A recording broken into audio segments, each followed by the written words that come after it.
besar seperti kami selalu berkata Allahu Akbar. Apa arti?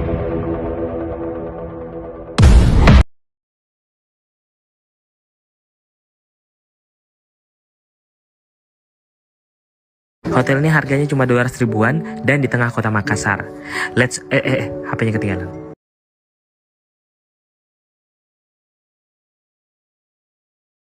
Kalian ya, ini kan kitabnya orang Yahudi ya. Oke, kita bahas ini Mazmur hilang dia mana Mazmur 104. Ternyata Tuhannya Bani Israel itu maha besar, bukan maha mengecil ya. 104 ayat pertama ya. Puji Tuhan, hai jiwaku, Tuhan Allahku, Engkau sangat besar. Allahu Akbar. Itulah Tuhan Bani Israel ya. Oke. Kemudian ternyata Tuhannya Bani Israel itu tidak berubah. Maleakhi pasal 3 ayat 6. Wow, Tuhannya Israel itu tidak berubah-ubah seperti yang terjadi pada kalian, dari roh menjadi daging manusia, atau dari firman, atau dari roh menjadi firman kemudian menjelma. No, ternyata tidak. Kemudian dia tidak sama dengan serupa dengan apapun. Wow, ini sama persis deskripsinya dengan Tuhannya umat Islam, yaitu tidak nomor 18. Mari kita baca ya. Yesaya pasal ke-40. Saya hanya membacakan, ini adalah metode heuristik, bukan mengeksegesis, hermeneutik, bukan nomor ke-18. Kalian yang berhak untuk mentafsirnya. Jadi dengan siapa hendak kamu samakan Allah, dan apa yang dapat kamu anggap serupa dengan dia? Dijawab sama Kristen. Kata Kristen serupa dengan manusia katanya. Sementara Tuhan Bani Israel bertanya itu, dengan siapa kalian menyamakan patungkah? Tukang besi menuangnya dan pandai emas melapisinya dengan emas, membuat rantai-rantai perak untuknya. Orang yang mendirikan arca memilih kayu yang tidak lekas busuk, mencari tukang yang ahli untuk menegakkan patung yang tidak lekas goyang. Tuhannya Bani Israel tidak mau disamakan dan diserupakan dengan apapun. Itu poin saya ya. Maka tidak ada yang bisa melihat Tuhan dapat hidup. Keluaran pasal 33 nomor 10 ya. Jadi artinya adalah Tuhannya Bani Israel tidak terlihat. Ya samalah seperti Tuhan yang diperkenalkan Yesus dengan mengatakan, Dia yang mengutus aku. Tidak ada yang pernah melihatnya dan suaranya tidak pernah kalian dengar. Wow, sama sekali ya dengan Tuhannya umat Islam. Itu dia esensi Tuhannya Bani Israel itu bertolak belakang dengan Tuhannya orang Kristen, di mana orang Kristen itu Tuhannya manusia, 100% Tuhan, 100% manusia. Yang kedua, Tuhannya menjelma menjadi daging. Kemudian Tuhannya memiliki esensi kemanusiaan dalam dirinya, itu tidak dimiliki oleh Tuhannya Bani Israel. Yang ketiga adalah konsep ketuhanannya orang Kristen itu Tritunggal, itu tidak dikenal oleh orang Yahudi. Kemudian orang Kristen tidak melaksanakan hukum Torah, berbeda sekali. Kami umat Islam masih memiliki hukum-hukum dari Tuhan, walaupun kami tidak bisa sebut itu hukum Torah, karena hukum Torah itu untuk orang-orang Bani Israel. Sementara kami adalah hukum-hukum yang termaktub di dalam Al-Quran, dan memang ada hukum, Tuhan memberikan hukum, dan Tuhan Bani Israel itu minta ditakuti, seperti Tuhannya kami yang minta ditakuti, dalam bukan takut melihat hantu, tapi takwa, yaitu di dalam kitab Mazmur pasal 115 nomor 12. Kalau Tuhannya Kristen tidak minta ditakuti, bahkan ditempelin nggak masalah ya. Mazmur pasal 115 ya. Mazmur pasal 115 ya. Jadi beda sekali Tuhan kita. Tuhan kami maha perkasa, bukan maha lemah ya. 115 nomor 12. Tuhan telah mengingat kita, Ia akan memberkati 12 sampai 13. Tuhan memberkati Harun, memberkati orang-orang yang takut, Emang kalian takut sama Yesus? Saya rasa tidak. Kalian tidak takut sama Yesus ya. Justru banyak orang-orang yang mengatakan Yesus itu bahkan ada kemarin denom yang mengatakan Yesus itu seperti temannya datang. Gak ada yang takut sama Yesus. Kalau kami takut dengan kemurkaan Allah Subhanahu Wa Taala, begitu juga Tuhan Bani Israel. Nah kemudian minta disembah. Yes, Tuhannya Bani Israel minta disembah loh. Masa nggak tahu kalian minta disembah Tuhannya Bani Israel? Mana ya?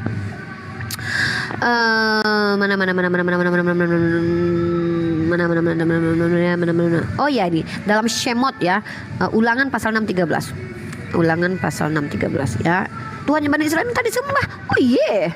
Iya dong, Tuhan Israel itu minta disembah. Ini ada dalilnya, biar saya nggak salah ayat ya. 66 ayat 3. Oh salah, 66 ayat 3. Bentar ya guys, Yeskiel 20:14. Yeskiel 20:14.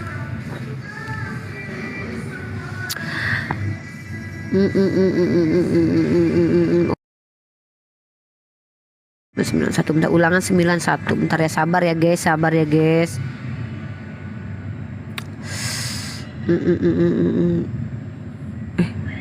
Bentar. Ih, berisik, bentar. bentar guys. Oh, ada. Nanti aku kasih dalilnya. Sorry, aku lupa. Aku salah catat. Bentar ya. Oh iya, ada abangku. Kalau udah abangku, aku terpaksa mute ya, biar tidak masuk suara-suara bunyian dari sini ya. Assalamualaikum Bang Da. Waalaikumsalam warahmatullahi wabarakatuh. Sebelumnya ini ada noise di sini, terpaksa aku mute. Aku moderatorkan saja. Abang lanjutkan tentang Tuhan yang mana yang benar, Tuhannya orang Kristen atau Tuhan yang umat Islam, karena mereka mengaku Tuhan mereka sama dengan Tuhan Bani Israel. Aku nggak bisa ikut lagi diskusi karena ada musik di sini. Aku mute. Abang lanjutkan. Dinda, saya mau azan di sini dulu 10 Oh menit gitu.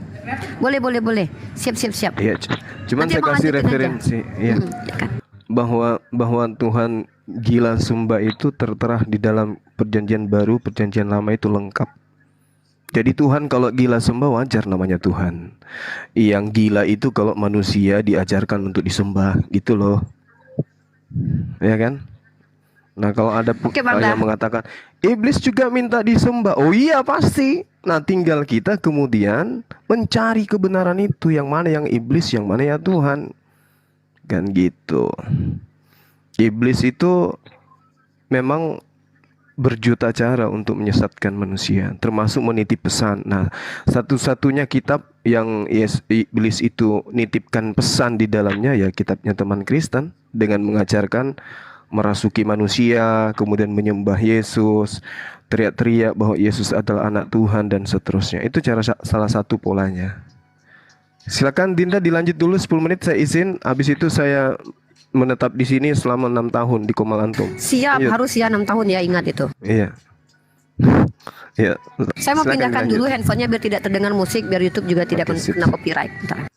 Teman-teman kita yang Kristen diajak aja naik, tapi yang sedikit memahami Bible gitu deh. Ya, ada yang antri di bawah lumayan banyak teman-teman Kristen, kita bergantian saja nanti. Baik, saya pindah dulu teman-teman, minta waktu sekitar 3 menit, oke?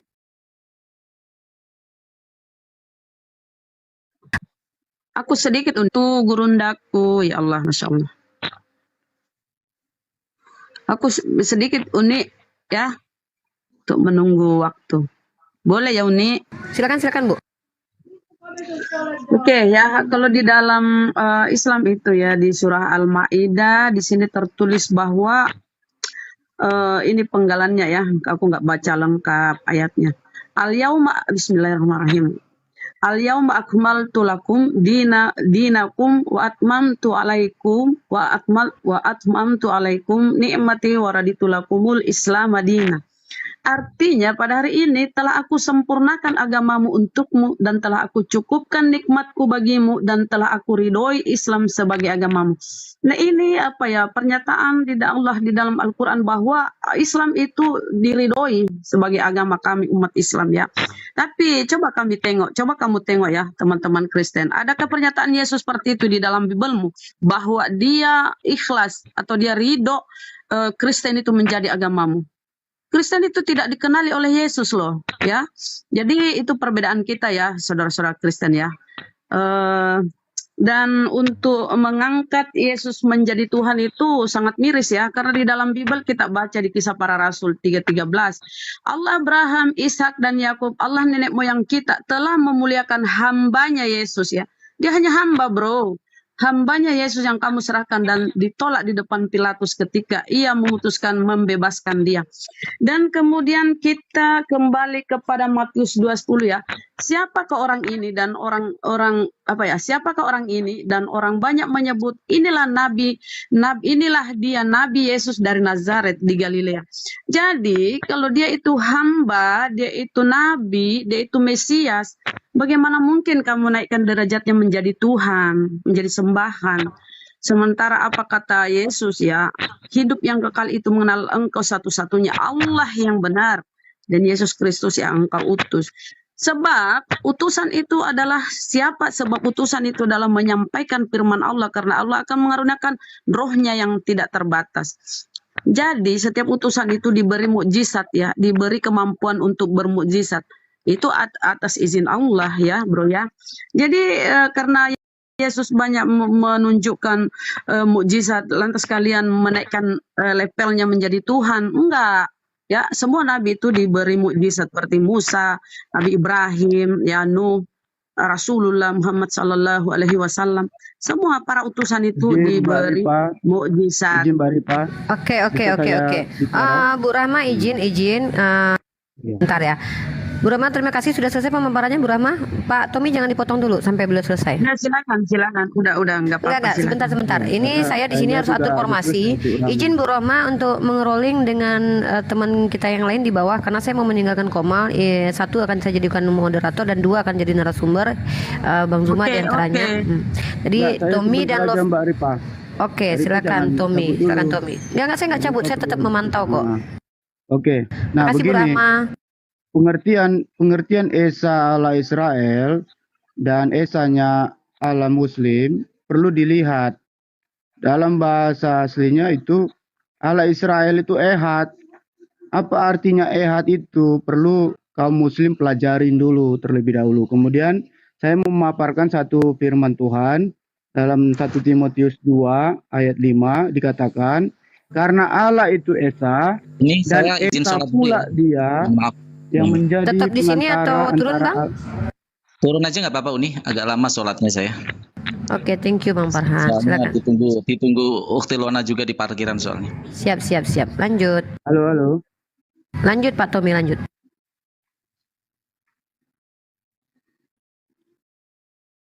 Ya, jadi 1 Timotius 2, karena Allah itu Esa dan Esa pula dia.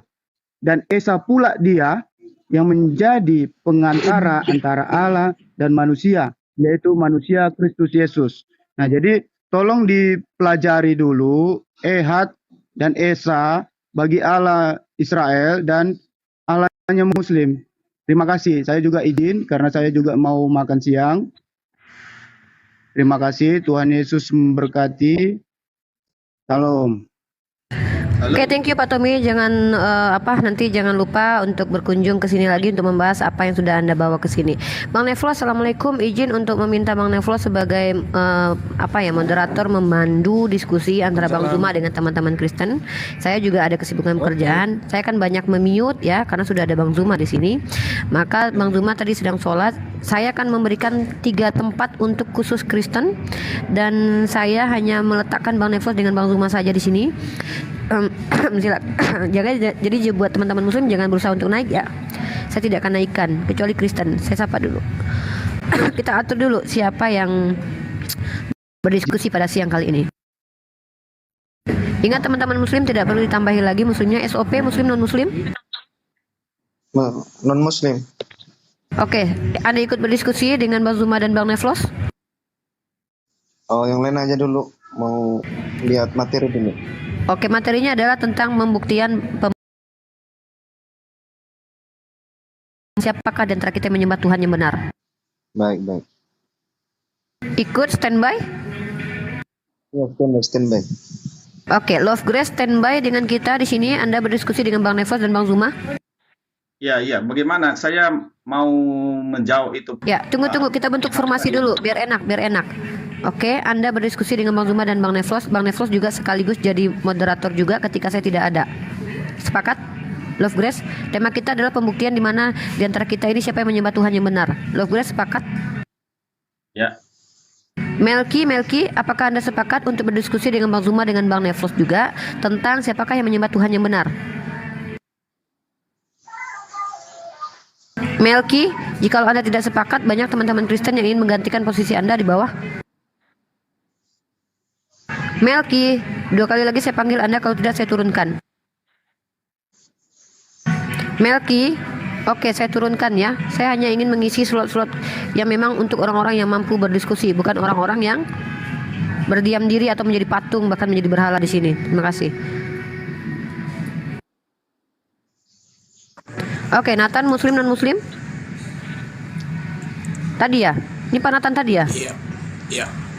Oke, Pak Nathan bersedia berdiskusi dengan Bang Nevlos dan Bang Zuma pada siang kali ini dengan tema siapakah yang kita melakukan pembuktian terhadap agama Islam dan Kristen di antara kita, mana yang menyembah Tuhan yang benar, betul?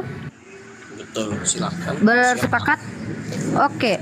Kita berikan durasi mungkin maksimal sekitar 2 jam. Itu pun atas kesepakatan bersama. Kalau kita mau melanjutkan, maka kita lanjutkan. Teman-teman boleh meninggalkan room saya jikalau memang teman-teman ada keperluan. Dengan catatan, dengarkan dulu jawaban dari apa yang sudah diargumentasikan ya.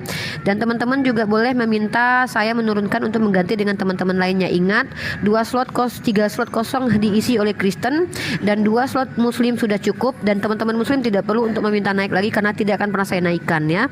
Karena saya sudah punya 2 narasumber, Bang Nefos dengan Bang Zuma. Oke, kita sepakati semua yang ada di room ini.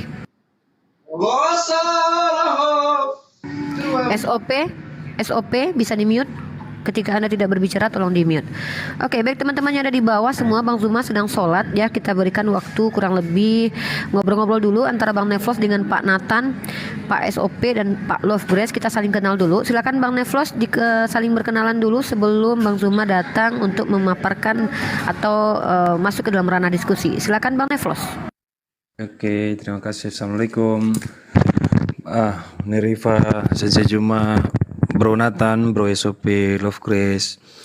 Saya harap mudah-mudahan memang diskusi kali ini kita memang betul-betul ini ya, menyajikan argumentasi yang bisa dipertanggungjawabkan. Khususnya bukan hanya berdasarkan Alkitab, tetapi kita juga melibatkan aspek-aspek lain. Salah satunya bagaimana cara kita memberikan penalaran kita terhadap narasi-narasi yang tertuang di dalam Bible. Jadi bukan hanya sekedar dibaca saja, tapi memang betul-betul dipahami, dan kita coba menguji apakah memang betul itu makna yang sebenarnya atau tidak. Jangan-jangan apa yang dimungkinkan terhadap makna yang tertuang di dalam Bible ataupun Al-Quranul Karim ya, terhadap nanti supaya kita bisa menentukan nanti sesuai dengan tema kita, pembuktian Tuhan mana yang, kalau nggak salah judulnya ya, Tuhan mana yang benar untuk disembah, apakah Islam ataupun Kristen. Begitu ya kira-kira judulnya ya. Ya, betul sekali. Jadi di sini Ya. silakan memaparkan deskripsi tentang parameter apakah Tuhan itu benar seperti apa, kemudian pembuktian dari keimanan masing-masing. Bang Neflos, sebenarnya formasi kita 3 versus 3, tapi saya mundur untuk apa? Pertama, saya banyak pekerjaan juga, mohon maaf. Yang kedua adalah saya dan Bang Zuma adalah satu. Jadi Bang Neflos silakan Anda ambil 2 jabatan pada kali ini, menjadi narasumber dan juga menjadi moderator. Thank you so much. Beres. Sebenarnya 1 lawan 3 juga. Ya, kita tahu itu. Mudah-mudahan Nah, iya. masih tetap bisa berjalan. Ya oke, saya tetap apa aja nanti merangkap aja gitu. Karena memang mungkin yang paling diharapkan oleh teman-teman Kristen ini kan berdialog dengan Sensei Juma toh. Kan itu yang paling kalian harapkan kan? Teman-teman harapkan kan begitu. Jadi nanti kita akan memberikan ruang yang lebih banyak kepada Sensei Juma dan teman-teman Kristen yang lain. Oke. Nah, sembari menunggu Sensei Juma, mungkin saya bisa ya sekaligus mencatat nanti apa-apa aja yang sudah teman-teman paparkan. Oke, dari teman-teman Kristen.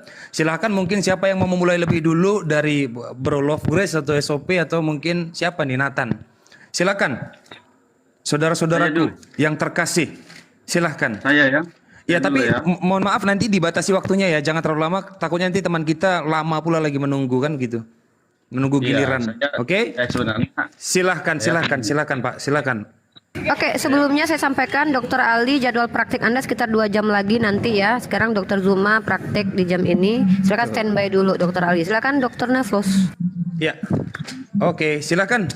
Prolog Grace, mungkin barangkali bisa membuat satu prolog ya, atau pengantar terhadap tema debat kita siang hari ini. Silakan, Dok.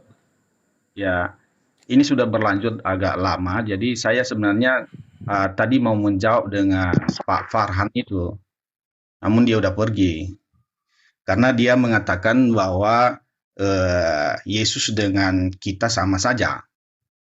Jadi saya mau mengatakan bahwa kita dengan Yesus itu beda. Diciptakan dari debu tanah. Tapi Yesus itu dari roh Allah sendiri. Itu bedanya. Jadi itu tidak sama. Yesus itu berasal dari roh Allah. Bukan hasil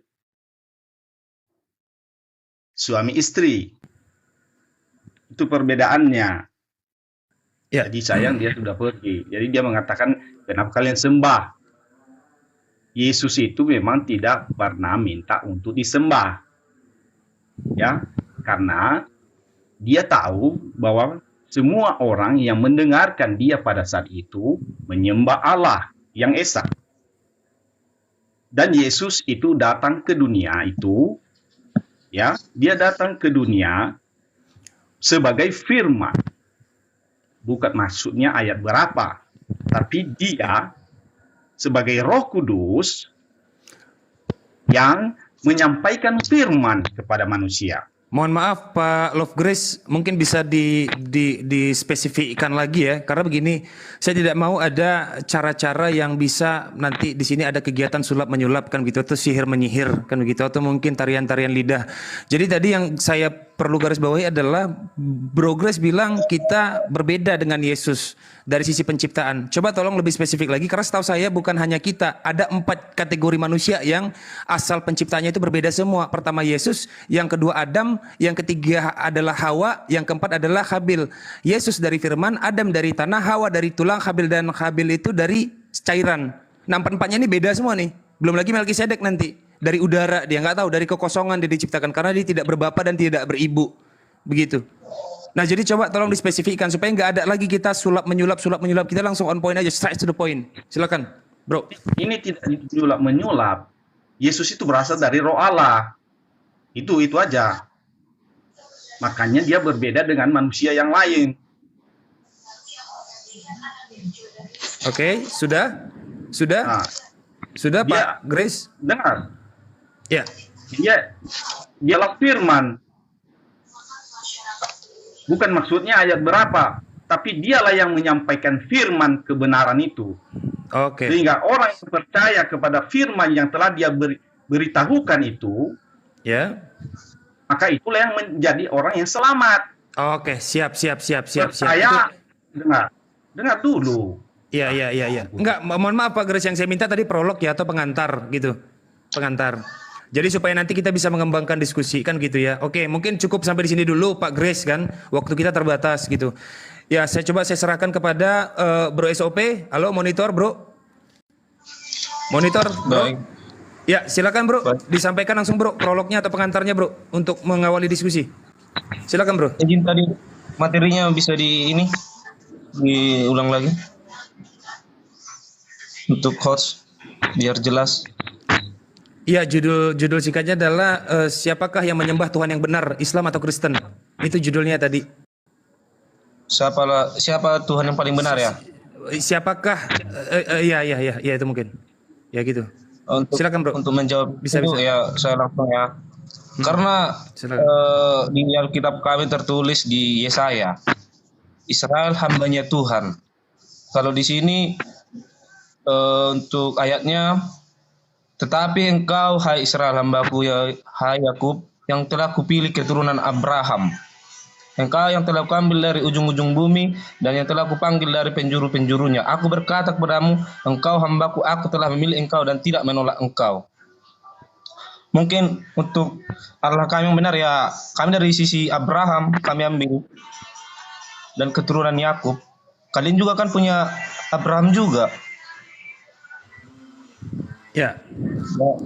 Dan ya tentu kami mengambil dari sisi Abraham, Allah kami yang paling benar. Apakah ini udah pantas atau bagaimana? Ya, artinya penyembahan maksud Bro SOP adalah Tuhan yang Bro SOP sembah itu adalah Tuhan yang serupa disembah oleh Abraham, atau mungkin sesuai dengan apa yang diajarkan oleh Abraham terhadap turunannya. Begitu. Oke. Iya. Begitu ya dari Abraham berarti ya. Ya udah, Iya. oke. Itu aja. Ada lagi?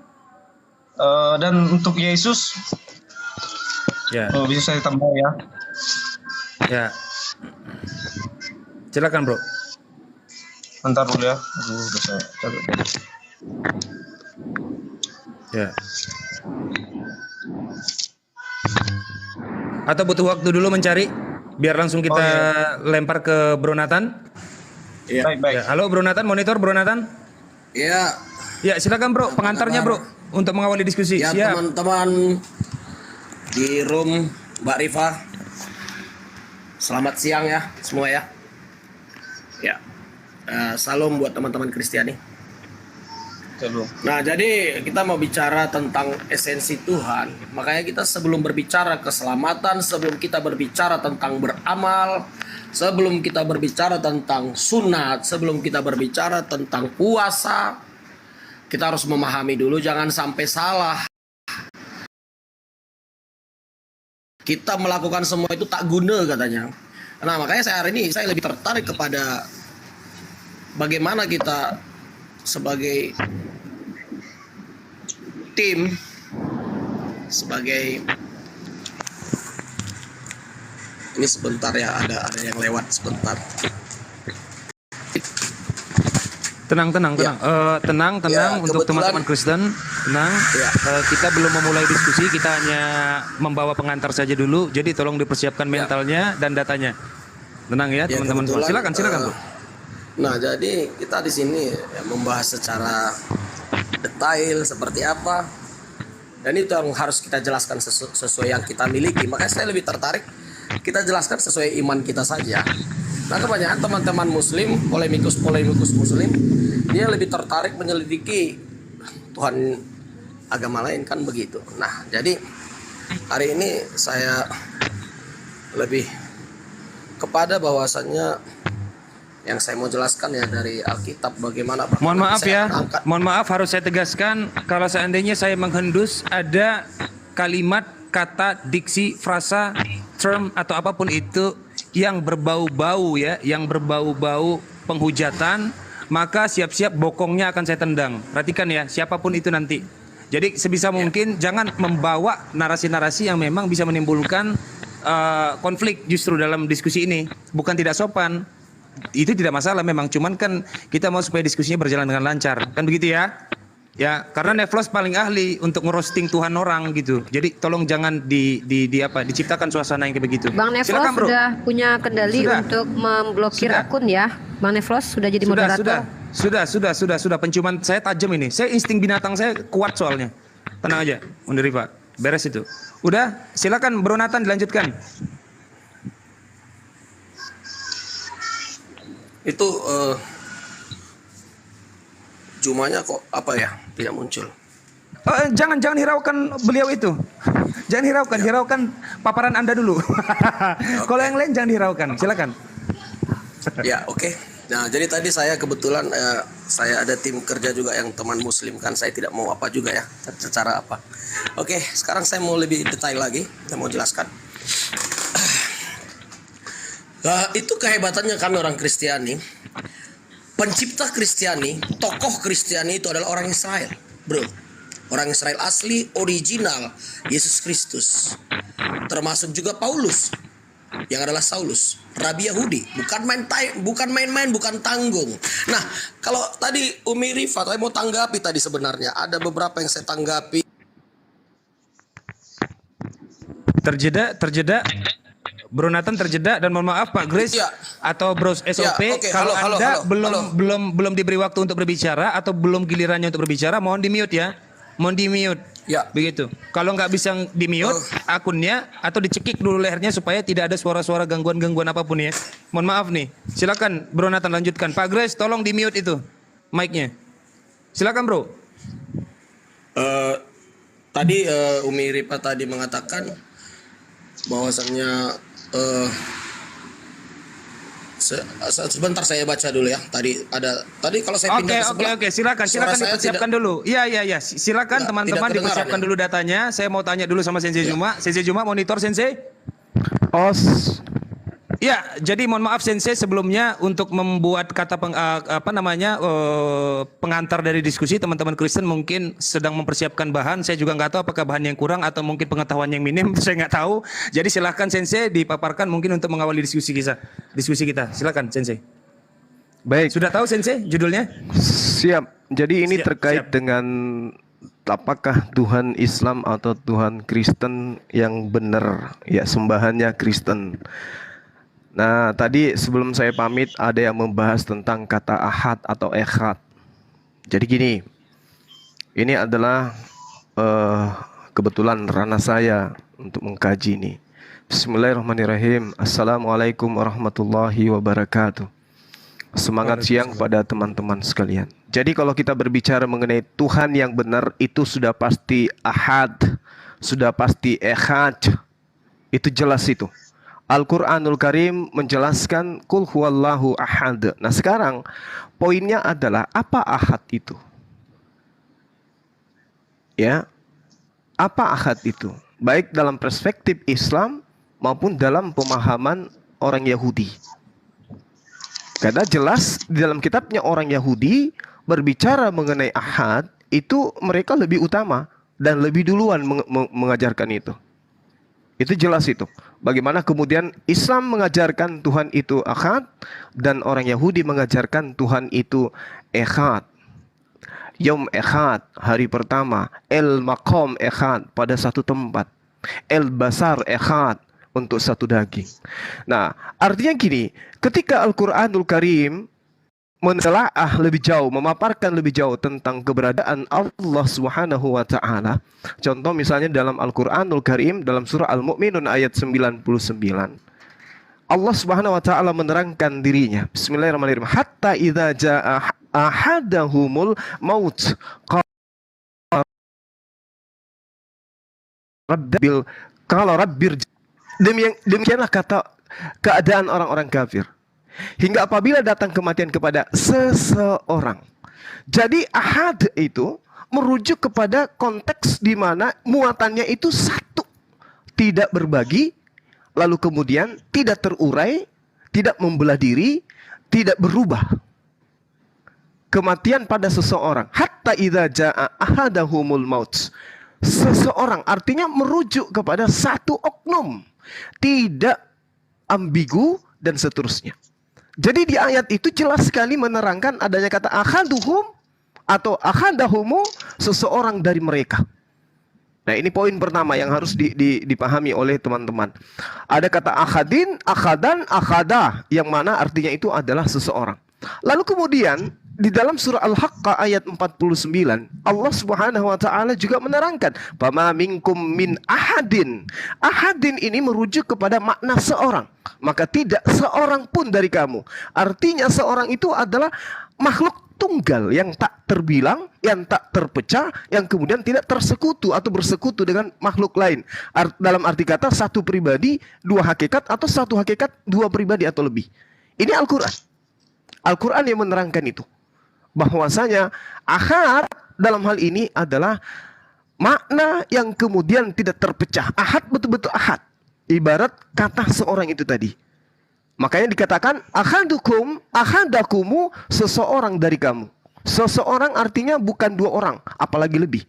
Nah, Al-Quran juga menerangkan di dalam surah Al-An'am ayat 61, Allah Subhanahu wa taala mengatakan wa huwal kahiru fawqa ibadihi wa yursilu alaikum hafazah hatta iza jaa ahadakumul maut.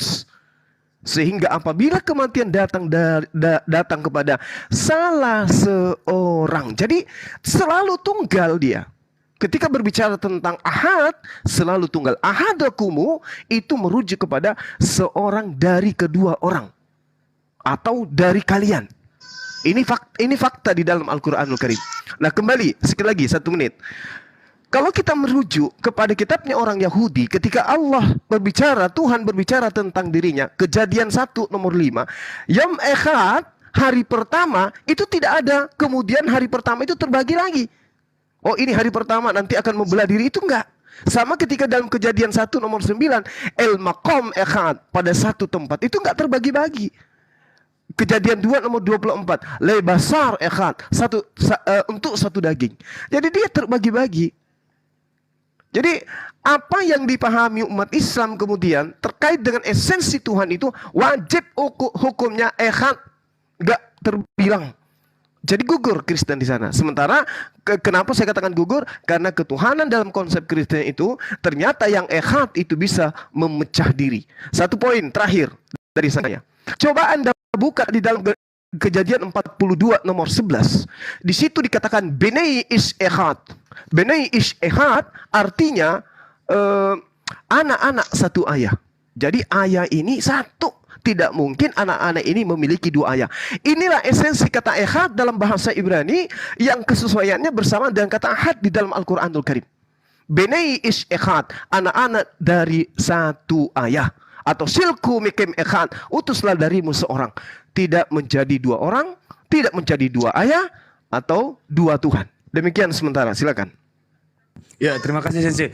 Mungkin barangkali teman-teman Kristen sudah menangkap ya apa yang dipaparkan oleh Sensei Juma. Saya ulangi sekali lagi bahwa tadi Sensei menyampaikan beberapa data dari Al-Quran, yaitu yang mungkin nanti bisa ditanggapi ya, surah Al-Mu'minun ayat 99 dan Al-Haqqah ayat 49. Dan Sensei tadi juga membawa dalil dari Alkitab yang nanti bisa ditanggapi juga, yaitu Kejadian 1 ayat 5, Kejadian 1 ayat 9, Kejadian 2 ayat 24, dan nanti tolong ditanggapi juga Kejadian 42 ayat 11. Mungkin saya persilakan untuk Pak Love Grace menanggapi terlebih dahulu ya, setelah itu nanti ke Bro SOP, dan setelahnya nanti ke Bro Nathan. Silakan Pak Grace ditanggapi. Oke. Itu memang Allah itu Esa. Tidak ada memang di dalam Alkitab dikatakan Allah itu banyak. Dan Yesus juga tidak mengatakan bahwa Allah itu banyak. Namun, Yesus itu adalah anak dan dia ada Bapa. Anak dan Bapa itu satu. Ketika Yesus ada di dunia ini, selalu ketika ia memberitakan firman Tuhan, dia tetap sama dengan Bapa.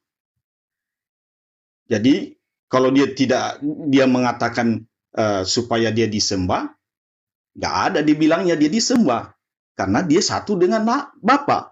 Ketika dia menyembuhkan orang yang buta dari lahir itu, orang buta itu menyembahnya, dan dia tidak melarangnya. Dan itu banyak orang yang menyembahnya, murid-muridnya juga menyembahnya. Jadi tidak perlu dia menyampaikan itu, karena memang orang-orang yang telah mengenal Allah itu siapa pasti menyembahnya. Jadi tidak pernah Yesus mengatakan ada Allah yang lain, tidak. Hanya itu Allah. Hanya dia dari roh Allah yang menjadi daging, menjadi manusia untuk menyampaikan apa kehendak Allah. Dan itu dia tidak pernah terpisah dengan Allah. Jadi itu tidak ada itu yang mengatakan Allah orang Kristen 3 begitu. Itu hanya metode. Ya, sudah cukup Pak Grace. Ya, barangkali sudah dicukupkan ya oleh Pak Grace ya. Silakan Bro SOP langsung tanggapi. Jaringan ya. Tapi pada sebenarnya Yesus itu Yesus mengatakan adalah satu. Nggak pernah dia bilang berbeda itu. Sama. Jadi ketika dia melakukan menyembuhkan orang, ketika ia membuat mujizat, dia selalu berada di dalam Bapa dan Bapa di dalam dia. Oke Pak Grace, mohon maaf Pak Grace, waktunya itu Allah itu siap. Waktunya karena waktunya terbatas. Di sini kan karena 3 teman Kristen dan 1 dari Muslim yaitu Sensei Juma. Jadi waktunya mohon maaf saya batasi, dan mohon maaf juga kalau waktu Sensei Juma saya lebihkan karena memang narasumber dari Muslim cuma 1, narasumber dari Kristen 3. Silakan Bro SOP langsung aja ditanggapi Bro. Silakan Bro.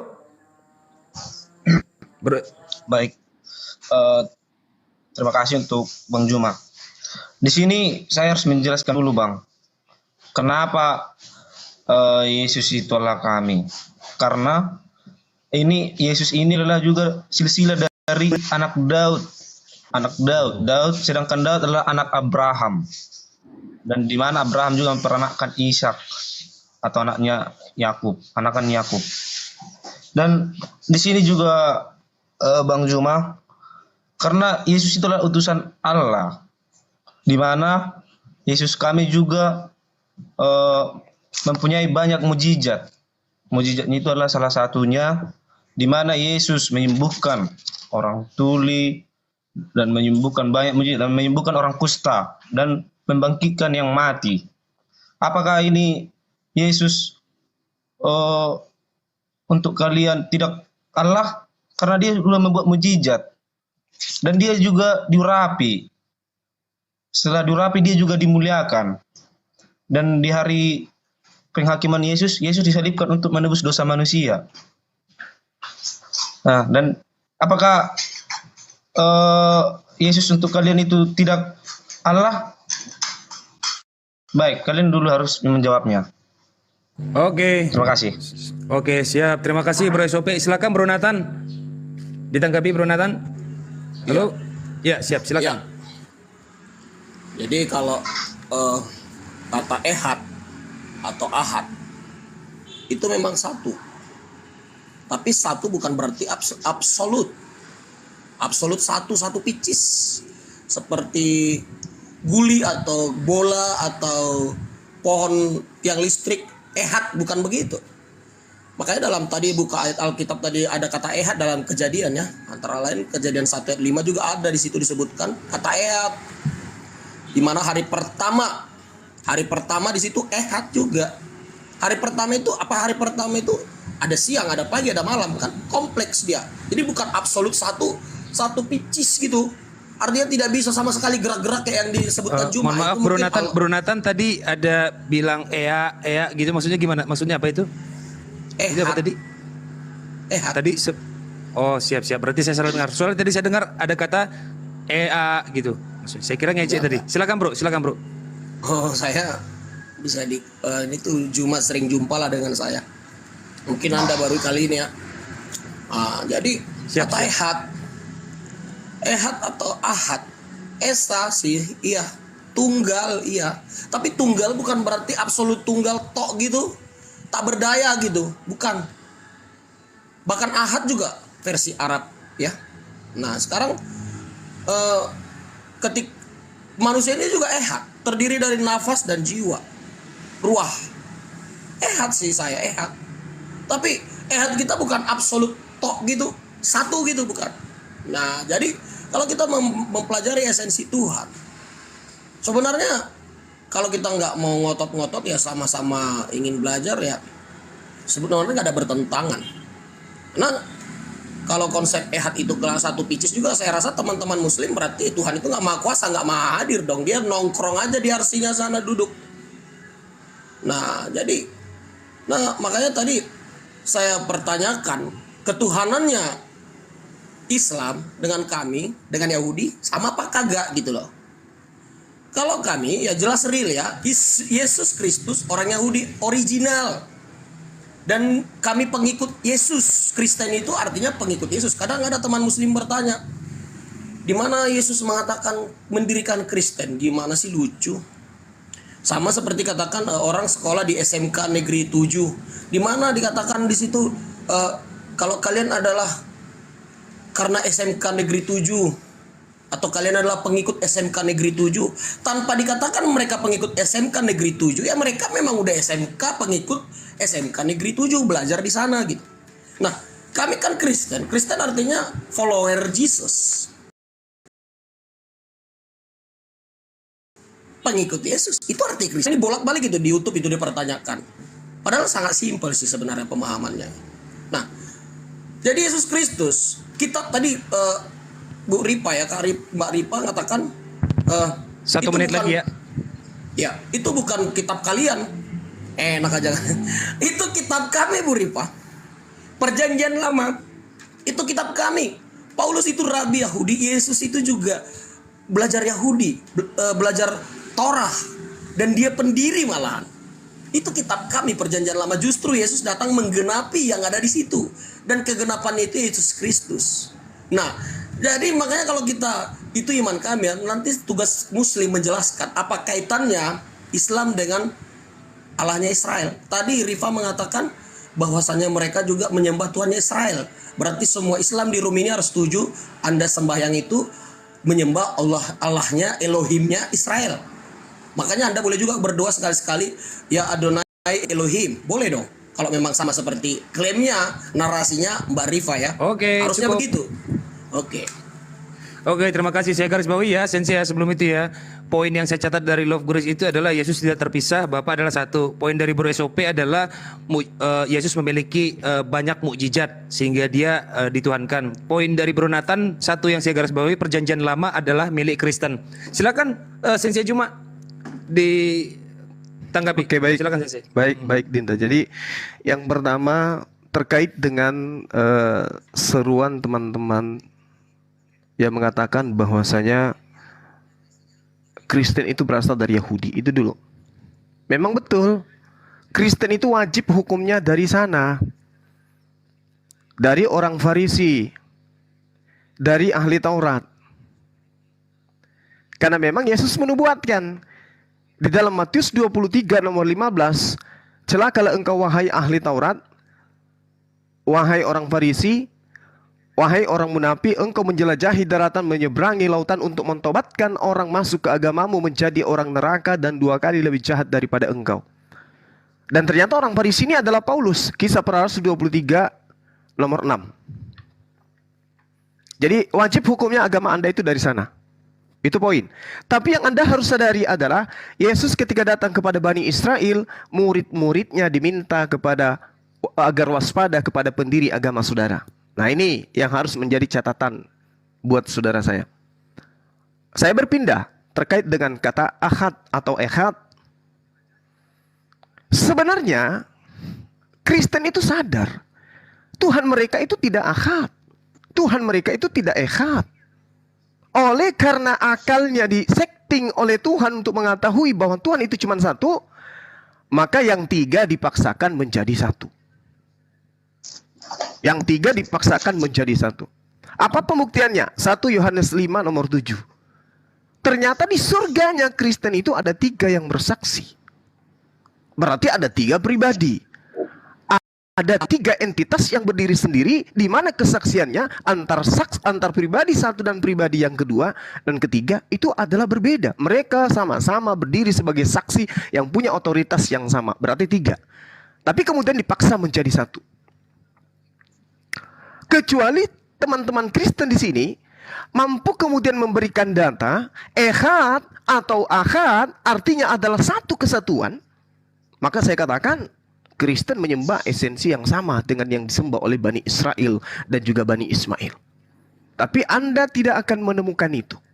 Bahwa Tuhan yang kami sembah, Tuhan yang Bani Israel sembah adalah Tuhan yang satu kesatuan. Kenapa? Di dalam 2 Raja-Raja 19 nomor 19, Yesaya 77 nomor 16, Ayub 9 nomor 8, Mazmur 72 nomor 18, Mazmur 130 nomor 4, Yesaya 44 24, jelas sekali Tuhan di sana seorang diri. Nah, sekarang kembali kepada data yang saya bawa. Sehumikum echad, utuslah darimu seorang. Nah, saudara, saya mengambil kejadian yang tadi, bahwa ketika di dalam kitab kami, hari pertama itu tidak bisa diurai. Tidak bisa kemudian dipecah menjadi pribadi-pribadi hari-hari baru. Nggak bisa. Sore itu bukan hari baru. Siang itu bukan hari baru. Malam itu bukan hari baru. Tapi waktu-waktu ini adalah satu kesatuan yang utuh menjadi satu hari. Tidak bisa dibelah. Sementara konsep Yesus, dia manusia. Pencipta langit dan bumi bukan manusia. Dari mana bisa dikatakan bahwa mereka adalah satu? Nggak bisa. Sedangkan Yesus sendiri mengakui bahwa dirinya berbeda dengan Bapa. Itu yang kedua. Kemudian tentang Yesus bermujizat. Bung, di dalam Al-Quranul Karim jelas diterangkan, bismillahirrahmanirrahim, warasulan ila bani Israel anni kad ji'tukum bi ayatin min rabbikum anni akhluqu lakum minat tin ka hay'atit tayri fa anfukhu fihi fayakunu tayra bi iznillah. Selalu berujung kepada biiznillah, biiznillah, biiznillah, biiznillah. Setiap mujizat yang dilakukan oleh Nabi Isa alaihissalam selalu dikatakan dengan izin Allah. Maka kesaksian Yesus di dalam kitab Yohanes 5 nomor 36, tetapi aku mempunyai satu kesaksian yang lebih penting dari kesaksian Yohanes, apalagi kesaksian hanya seorang Kristen. Apa itu? Bahwa segala mujizat, segala pekerjaan yang diserahkan Tuhan kepadaku, Bapa kepadaku, supaya aku melaksanakannya, mukjizat itulah, pekerjaan itulah yang kukerjakan sekarang, dan itulah yang bersaksi tentang aku.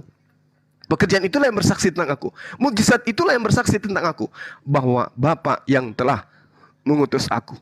Artinya, segala mukjizat yang Yesus lakukan, menurut kesaksian Yesus, itu mukjizat semuanya adalah untuk membuktikan dia utusan Tuhan, bukan utusan setan. Nah, itu pengakuan Yesus. Sekarang kita lihat di dalam kitab saudara, Kisah Para Rasul 2 nomor 22. Hai orang-orang Israel, seruannya kepada orang Israel. Dengarkan perkataan ini. Kalau Anda bukan orang Israel, nggak perlu dengar. Karena ini seruannya hanya untuk Israel. Yang aku maksud adalah Yesus dari Nazaret, manusia yang telah ditentukan oleh Allah, yang dinyatakan kepadamu dengan kekuatan-kekuatan, yang dinyatakan kepadamu dengan mujizat-mujizat, yang dinyatakan kepadamu dengan tanda-tanda, yang dilakukan oleh Allah, bukan oleh Yesus, yang dilakukan oleh Allah. Tetapi karena Allah itu bukan makhluk, maka mujizat ini diserahkan kepada Yesus, yang dilakukan oleh Allah dengan perantaraan Yesus di tengah-tengah kamu yang seperti yang kamu lihat. Jelas ini jelas sekali. Kita tidak bisa bantah. Makanya umat Islam itu beriman kepada oknum ini sebagai Nabi Allah, sebagai utusan Allah. Itu yang kedua. Itu yang ketiga. Yang keempat, terkait dengan saudara mengatakan bahwasanya perjanjian lama itu adalah kitabnya orang Yahudi. Kitabnya orang Kristen. Bung, bagaimana mungkin kemudian Anda mengklaim kitabnya orang Yahudi itu adalah kitab saudara? Di dalam pengakuan Paulus Galatia 2 nomor 8, dia dengan mulutnya sendiri mengaku kalau dirinya diutus kepada orang-orang yang bersunat, yang tidak bersunat. Kemudian Paulus sendiri menerangkan di dalam Galatia 2 nomor 14 bahwa orang yang tidak bersunat itu adalah orang yang hidup secara kafir. Jadi bagaimana mungkin kitab yang muatannya memerintahkan wajib hukumnya bersunat, Anda klaim sebagai kitab saudara? Sedangkan semua data yang ada di dalam kitab perjanjian lama, seruan-seruannya itu selalu Bani Israel. Bani Israel, Bani Israel, Bani Israel, Bani Israel. Endingnya, supaya diskusi kita ini hidup. Terakhir dari saya, terakhir, 1 menit. Tuhan kami mengajarkan kepada kami, baik Islam maupun orang Yahudi, bahwasanya ketika sosok yang datang kepada bumi ini, yaitu Abraham atau Ibrahim sebagai bapa para nabi, Tuhan menyiapkan hewan kurban untuk menggantikan anaknya. Wa fadainahu bizibhin azim, itu seirama dengan Kejadian 22 nomor 11, di mana Abraham kemudian memanggil Tuhan di sana dengan sebutan Tuhan, dan Abraham kemudian Allah kemudian menggantikan anaknya Abraham dengan seekor domba. Jadi Tuhan kami mengajarkan bahwasanya Abraham anaknya diganti dengan hewan. Ya, Abraham diganti dengan hewan. Kemudian Al-Quran menjelaskan, sorry ya teman-teman, Al-Quran menjelaskan di dalam surah Al-Hajj ayat 34 jelas sekali dikatakan bahwasanya walikulli ummatin ja'alna mansakan liyazkuru ismallah ala ma razaqahum min bahimatil an'am. Setiap umat itu disyariatkan oleh Allah melakukan penyembelihan hewan kurban. Sama seperti di dalam Imamat 1 nomor 2. Jadi Tuhan Bani Israel dan Tuhannya Bani Ismail ketika meminta persembahan selalu minta persembahan hewan kurban. Sedangkan Tuhan kalian di dalam Efesus 5 nomor 2 mempersembahkan darah manusia. Inilah yang membedakan bahwa sembahan kalian dan sembahan kami itu berbeda. Demikian sementara, silakan. Ya, terima kasih Sensei. Saya ulangi ya poin-poin tanggapan dari Sensei Juma terhadap Pak Grace, SOP dan Bro Nathan. Tanggapan terhadap SOP tadi Sensei Juma membawa Kisah Para Rasul 2 nomor 22, yaitu bicara soal seruan untuk Israel terhadap tanda-tanda dan mukjizat atas izin Allah. Itu untuk SOP ya.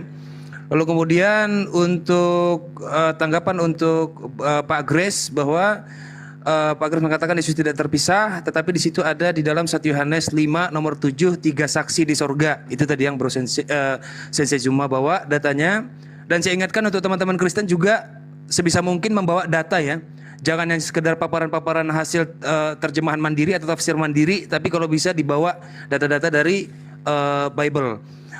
Dan untuk Bro Nathan, tadi Sensei Juma membawa soal Galatia 2 nomor 14 ketika bicara soal perjanjian lama itu adalah milik Kristen, melainkan di situ tertulis sedangkan seruan perjanjian lama adalah kepada Bani Israel, kan begitu. Dan perjanjian lama juga bicara soal persembahan hewan kurban, bukanlah persembahan manusia. Itu khusus untuk di dalam perjanjian lama. Silakan Pak Grace. yang mengawali untuk menanggapi? Silakan Pak Grace. Halo, monitor.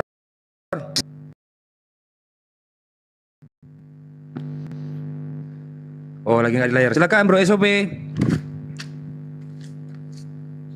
Halo, tes Bro SOP. Halo, halo.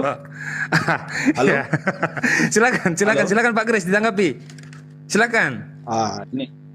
Ini ada satu tuduhan dari Bang Zuma itu, katanya orang Kristen itu Farisi.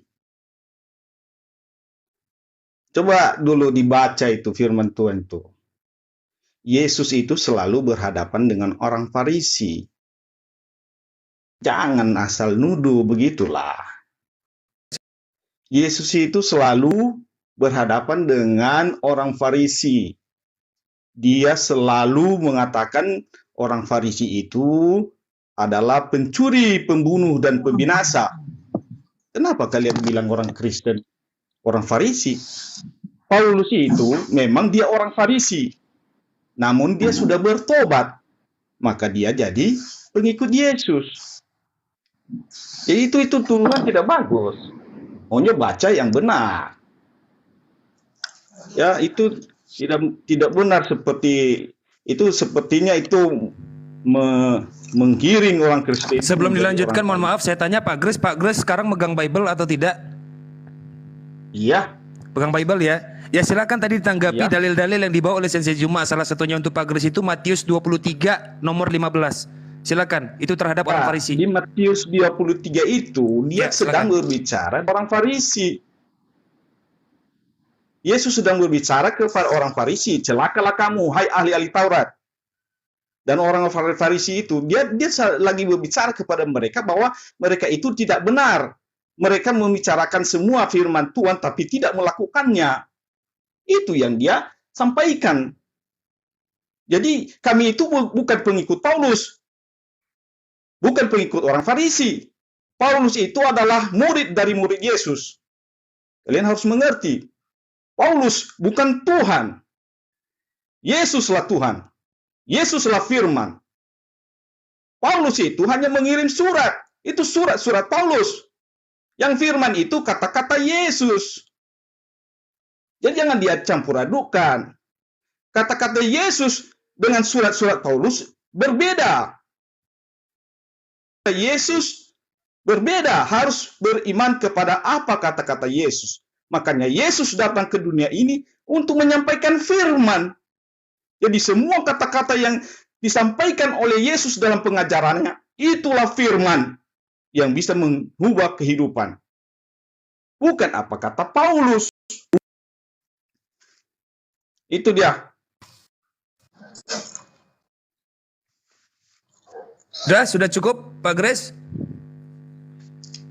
Ya, jadi artinya saya mengatakan bahwa Bang Zuma itu salah mengerti.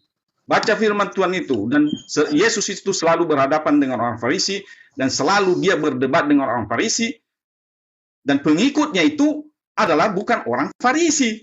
Murid-muridnya itu para nelayan. Oke, sudah cukup ya? Oke. Ya. Monitor Pak Nathan, Bro Nathan, monitor. Halo. Halo. Ya. Oh, iya lagi ada gangguan ya. Lagi sibuk Pak Nathan. Soalnya agak noise. Oke, silakan Pak Nathan ditanggapi. Oke, tadi kembali lagi kata ehad dinaikkan tadi. Saya pertegas ya. Ehad atau ahad dalam konsep pengertiannya bukan berarti absolut tunggal, sebiji ya, satu picis. Tadi tentang Kejadian 1 ayat 5 juga dikatakan hari pertama disebutkan ehad. Hari pertama itu ada pagi, ada siang dan malam. Kenapa tidak katanya tadi Bang Juma katakan tidak bisa dibagi-bagi? Saya ehad. Tadi ada juga ayatnya di Kejadian berapa tadi bahwasannya manusia seorang Kejadian 2 nomor 24. Ya. Iya. Itu adalah manusia ehad juga. Saya ehad juga. Kenapa dikatakan saya kan terdiri dari jiwa, nafs, pikiran, akal. Nah, jadi kalau menafsirkan ehad itu satu pitches absolut, tidak bisa terbagi atau tidak ada sesuatu kekuatan dalam dirinya, itu justru keliru gitu loh. Justru keliru itu ya, saya klarifikasi. Oke, itu yang pertama. Kemudian tentang saya langsung kepada topik yang saya mau menjelaskan. Sesungguhnya Allah SWT yang memerintahkan sunat, yang memerintahkan zakat, yang memerintahkan poligami, yang memerintahkan perangilah para kafir-kafir. Apakah sama itu dengan Elohim? Satu lagi yang disembah korban Israel. Ya, persembahan hewan kurban, bukan manusia Tunggu. kurban. Oh enggak, tadi sebenarnya udah lari kita kalau ke persembahan kurban. Itu terlalu lari. Kita kan tentang Silakan. Dia itu dalam ranah menjawab itu tadi tentang persembahan kurban itu itu sebenarnya topik kami dengan Juma juga tadi malam itu sebenarnya sudah clear ketika persembahan Yesus di kayu salib itu kan Yesus seperti mengorbankan dosa. Yesus disalibkan itu bukan bakar di api, bukan. Cuman kedatangan Yesus itu adalah lambang satu pengorbanan diri atas kelicikan manusia, kejahatan manusia. Dia datang dan akhirnya harus mati karena kodratnya manusia itu kalau ditikam berdarah. Dan Yesus mengikuti kodrat itu. Ketika dia mengikutinya, dia ada di ranah kurban sebenarnya. Ketika Yesus memilih jadi manusia, itu pilihan berarti dia sudah siap untuk mati. Ketika kedagingan Yesus siap untuk mati, itulah ranah pengorbanan. Yesus datang ke dunia ini menyelamatkan manusia. Jadi konsepnya ada kemiripan dengan korban hewan di perjanjian lama, tapi tidak sama sekali sama persis dibakar. Yesus dibakar kemudian dagingnya dimakan, tidak. Walau memang kami ada juga sakramen tubuh dan darah Yesus, tapi bukan benar-benar langsung seperti kurban kepada hewan ya, yang di perjanjian lama dibakar beneran, bukan seperti itu. Nah jadi itu adalah gambaran atau tipologi yang di perjanjian lama digenapi Yesus ketika dia datang ke dunia ini. Itu tentang kurban ya. Jadi saya ke topik saya. Di dalam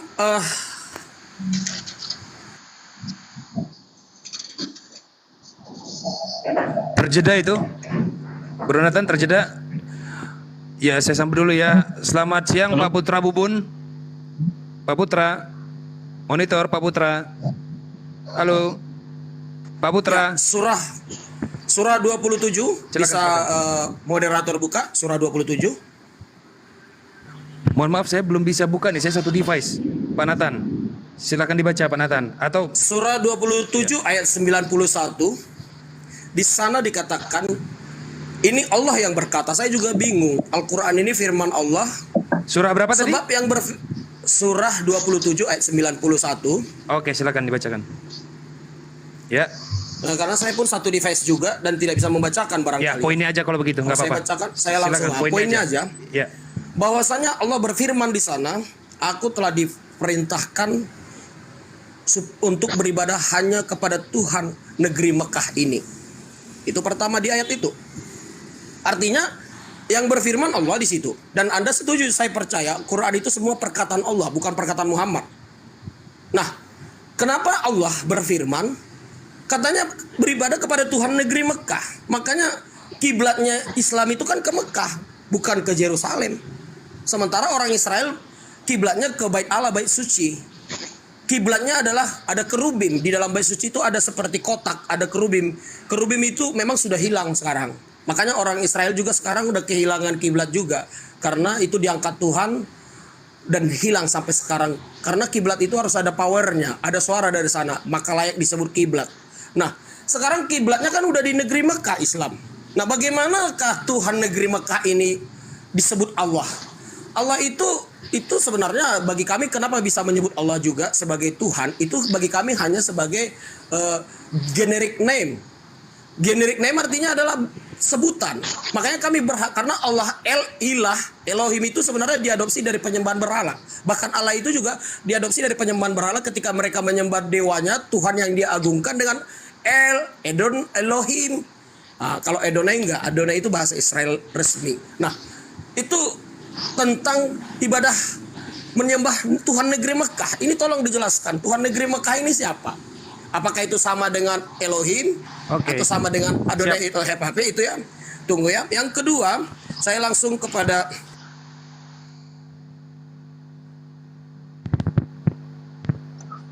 Ya. Terjeda Pak Nathan, terjeda. surah 2 ayat 62. Satu ayat Al-Quran lagi. Dalam surah 2 ayat 62 itu sekali lagi ini ada rada-rada aneh. Surah 262, surat Al-Baqarah ya. Ini ada rada-rada aneh. Allah berkata bahwasanya orang Kristiani, Yahudi akan mendapat upah dari Tuhan mereka gitu. Artinya Allah sedang ngomong ada dua Tuhan di sana.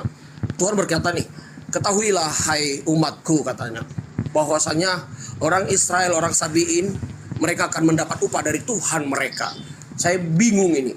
Gimana yang Allah SWT, yang katanya juga ada kesamaan dengan tadi Mbak Ripa mengatakan itu sama. Tuhan Israel dengan Allah SWT sama katanya. Dan sampai sekarang saya belum pernah lihat sholat-sholat di masjid mengatakan Elohim, hanya Allah SWT, tidak pernah. Nah ini. Nah kedua ayat ini, kalau bisa Juma jawab, coba silakan. Siap, terima kasih Bro Nathan. Saya rangkum ya sedikit ya.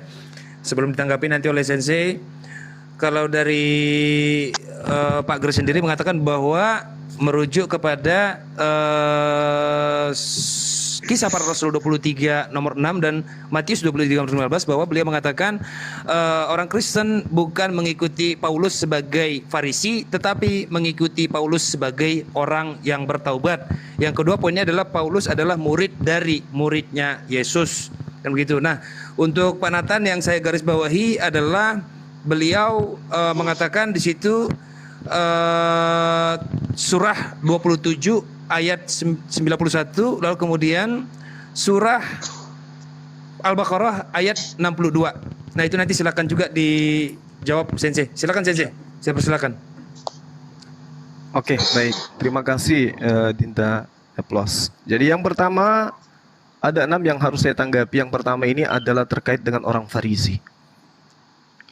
Matius 23 itu sudah sangat jelas itu. Matius 23 nomor 15 jelas dikatakan, celakalah engkau wahai ahli Taurat. Itu jelas, itu perintah itu. Itu adalah ungkapan oleh Yesus. Hai ahli Taurat, hai orang Farisi, hai orang munafik. Siapa yang celaka di sini? Ahli Taurat. Siapa lagi? Orang Farisi. Siapa lagi? Orang munafik. Siapa lagi? Orang yang mengarungi lautan. Siapa lagi? Orang yang menjelajahi daratan. Siapa lagi? Orang yang mentobatkan non Yahudi masuk menjadi pengikutnya. Siapa lagi? Mereka yang kemudian dikatakan data ini sebagai orang neraka. Siapa lagi? Orang yang 2 kali lebih jahat daripada orang Farisi itu sendiri. Nah sekarang mari kita lihat siapa yang dimaksud di sini. Saya jelaskan kepada saudara. Ketika Yesus mengatakan, celakalah engkau wahai ahli Taurat. Ahli Taurat itu Paulus. Di dalam Filipi 3 nomor 6, Paulus dengan jelas mengatakan, aku adalah orang Farisi. Lalu datanya kemudian jelas sekali, di dalam Filipi 3 nomor 6, jelas sekali dikatakan bahwa Paulus itu adalah ahli Taurat. Dia tidak bercacat sedikit pun. Dia ahli, benar-benar ahli. Sampai dia mengatakan, dalam hal Taurat sedikit pun aku tidak bercacat. Berarti dia ahli Taurat. Yang kedua dikatakan, celakalah engkau wahai orang Farisi. Seperti yang saya gambarkan tadi, Kisah Para Rasul 23 nomor 6, Paulus dengan mulutnya sendiri mengaku, aku ini adalah orang Farisi. 2 hal sudah dipenuhi syaratnya oleh Paulus. Yang ketiga, celakalah engkau wahai orang munafik. Di dalam 1 Korintus 9 nomor 20 sampai 21, Paulus jelas sekali mengaku kepada orang Yahudi sebagai orang Yahudi, kepada orang Roma mengaku Roma, kepada yang Yunani dia mengaku Yunani. Munafik. Dia munafik. Lalu menyeberangi lautan. Di Kisah Para Rasul 27 nomor 1, nomor 2 dan nomor 20 jelas sekali Paulus menjelajahi, menyeberangi lautan. Ini pekerjaan Paulus ini menyeberangi lautan sampai ke Kiliki. Lalu kemudian diterangkan engkau menjelajahi daratan. Di dalam Kisah Para Rasul 19 nomor 1, Paulus bahkan diceritakan sampai ke Arab, sampai ke Efesus, sampai ke Roma untuk mengajarkan tentang ajarannya. Lalu dikatakan engkau mentobatkan orang untuk masuk menjadi pengikut agamamu. Di dalam Kisah Para Rasul 7 jelas sekali dia mentobatkan Damaris dan juga menobatkan Dionysius untuk menjadi pengikutnya. Nah, lalu kemudian di Antioquia Paulus pengikutnya pertama kali disebut Kristen. Orang-orang yang menjadi pengikut Yesus. Siapa mereka ini? Murid-murid Paulus. Murid-murid Paulus disebut sebagai pengikut Yesus. Itu ya, yang perlu saudara pahami. Lalu kemudian ketika dikatakan bahwa Paulus ini mendirikan sekte Kristen, itu tertulis di dalam Kisah Para Rasul 24 nomor 5. Paulus ini adalah penyakit sampar yang telah menyesatkan orang-orang Yahudi di segala bumi beradab. Dan dia adalah tokoh dari sekte Nasrani. Itu jelas, Bung. Berarti Kristen ini betul adalah agama yang didirikan oleh Paulus, di mana pengikutnya digelari pengikut Yesus, tapi bohong. Galatia 1 nomor 16, berkenan menyatakan anaknya di dalam aku, supaya aku memberitakan dia di antara bangsa-bangsa bukan Yahudi. Jadi Paulus itu diutus untuk bangsa-bangsa non-Yahudi. Itulah kalian. Galatia 1 nomor 17, juga aku tidak pergi ke Yerusalem mendapatkan mereka yang telah menjadi rasul sebelum aku. Jadi Paulus dengan murid Yesus itu tidak pernah ketemu. Tetapi aku berangkat ke tanah Arab dan dari situ kembali lagi ke Damsyik. Paulus tidak pernah bertemu dengan murid-murid Yesus. Galatia 1 nomor 17. Galatia 2 nomor 8, jelas yang saya katakan tadi kepada saudara, karena ia telah memberitakan kekuatan kepada Petrus untuk menjadi rasul bagi orang-orang bersunat. Dia juga mengutus aku dengan memberi kekuatan kepadaku untuk menjadi rasul bagi orang-orang yang tidak bersunat. Berarti pendiri agama saudara adalah Paulus, bukan Yesus. Petrus aja untuk orang Yahudi, yaitu orang-orang yang bersunat. Itu poin yang pertama yang harus Anda pahami dengan baik. Kemudian, yang kedua, manusia itu echad. Manusia itu echad. Manusia itu tunggal, betul. Dan tidaklah mungkin dikatakan manusia kalau dia sudah mayat. Kenapa? Dia sudah terpisah dari ruh. Dan ruh tidak bisa dikatakan sebagai manusia. Kenapa? Karena dia tidak memiliki jasad. Tidak bisa. Yesus tidak bisa disebut Tuhan, karena pada dirinya tidak ada ketuhanan. Tuhan yang benar tidak bisa disebut manusia. Kenapa? Pada diri Tuhan tidak ada kemanusiaan. Jadi Yesus 100% manusia dan juga 100% bukan Tuhan. Tuhan yang benar 100% adalah Tuhan dan 100% bukan manusia. Kecuali Anda ingin mengatakan bahwa mayat itu adalah manusia, atau roh manusia itu adalah manusia. Itu tidak bisa. Nah, yang terjadi terhadap Yesus, pribadi yang bersaksi. Yesus itu adalah manusia. Di bumi dia manusia, ketika terangkat ke langit dia manusia, datang kedua kalinya juga sebagai manusia. Sementara Tuhan itu menurut Yesus tidak bisa dilihat, tidak bisa didengarkan. Itu poin kedua. Itu poin kedua. Kemudian yang ketiga, tentang kurban. Tentang kurban. Tuhan kami, Tuhannya Bani Israel, Tuhannya Bani Ismail mengajarkan penebusan dosa, pendamai dengan darah hewan. Sedangkan di Kristen, menurut ajaran Paulus, Yesus itu mati untuk mempersembahkan dirinya sebagai persembahan yang harum untuk Theos. Ini belum dibantah oleh siapapun dari pihak Kristen. Theos mana yang minta persembahan darah manusia? Theos mana itu? Theos mana yang minta persembahan darah manusia? Hanya ada dewa Molok atau dewa Dagon atau Baal. Itulah dewa-dewa yang kemudian minta persembahan darah manusia. Anda nggak bisa lari ke sana. Anda nggak bisa kemudian terlepas dari sana. Jelas sekali bahwa Tuhan Anda itu dipersembahkan kepada dewa, Theos. Tapi belum kita tahu Theos yang mana yang minta persembahan darah, kecuali Anda ingin belajar dengan tekun. Tuhan Bani Israel, Bani Ismail meminta darah hewan di dalam mempersembahkan persembahan kepada Tuhan. Imamat 1 nomor 2, Al-Hajj ayat 34 dan juga As-Saffat ayat 107 dan juga Kejadian 22 nomor 11. Poin keempat, Tuhan negeri Mekah. Nah ini Al-Quran jelas mengatakan di dalam surah Al-Kafirun, "Falyabudu rabb hadzal bait." Ini cara menjawabnya itu sederhana. Jadi Tuhan itu memiliki bait.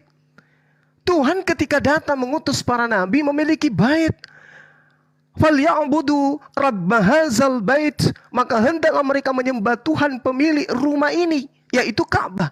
Alladzi at'amahum min ju' wa amanahum min khauf, yang telah memberi makan kepada mereka untuk menghilangkan lapar dan mengamankan mereka dari rasa ketakutan. Nah, ketika saudara mengambil Al-Qur'anul Karim di dalam surah An-Naml ayat 91, Bismillahirrahmanirrahim. Innama umirtu an a'budu rabbah hadzihil baldatil ladzi harramaha walahu kullu syai' wa umirtu an akuna minal muslimin. Setidaknya seperti itu kalau saya nggak salah ingat ayatnya.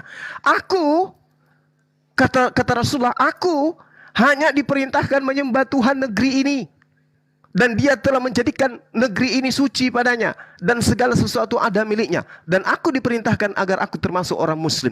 Kenapa demikian adanya? Ayat ini memerintahkan baginda Rasulullah Muhammad SAW supaya menyampaikan kepada orang-orang musyrik Mekah, di mana mereka menyembah berhala-berhala, di mana setiap kabilah-kabilah memiliki sembahan-sembahan mereka masing-masing.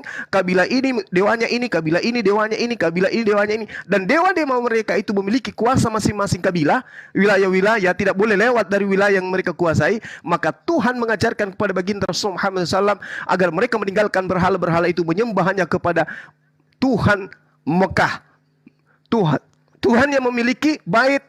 Makanya di dalam kejadian, di dalam ajaran yang Anda lihat di dalam kitab saudara, Tuhan itu memiliki bait. Yang pertama kemah suci Musa, yang kemudian bait Allah Salomo, kemudian bait Allah Yehezkiel, kemudian bait Allah Zerubabel, kemudian banyak lagi Tuhan mengatakan bait atau kemah pertemuan dan seterusnya. Artinya Tuhan memiliki rumah. Makanya dikatakan Tuhan negeri ini, karena di situ ada rumah Allah, di situ ada bait Allah. Itu yang diterangkan. Maka yang memiliki bait inilah yang harus disembah.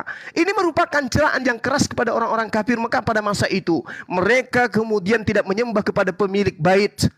Sedangkan Tuhan negeri Mekah itu adalah Tuhan negeri Israel, itu adalah Tuhan negeri Indonesia, itu adalah Tuhan negeri Malaysia. Seluruh bumi dia adalah Tuhan itu satu-satunya. Alhamdulillahi Rabbil Alamin, Rabbus Samawati wal Ard. Dia adalah Tuhan langit dan bumi.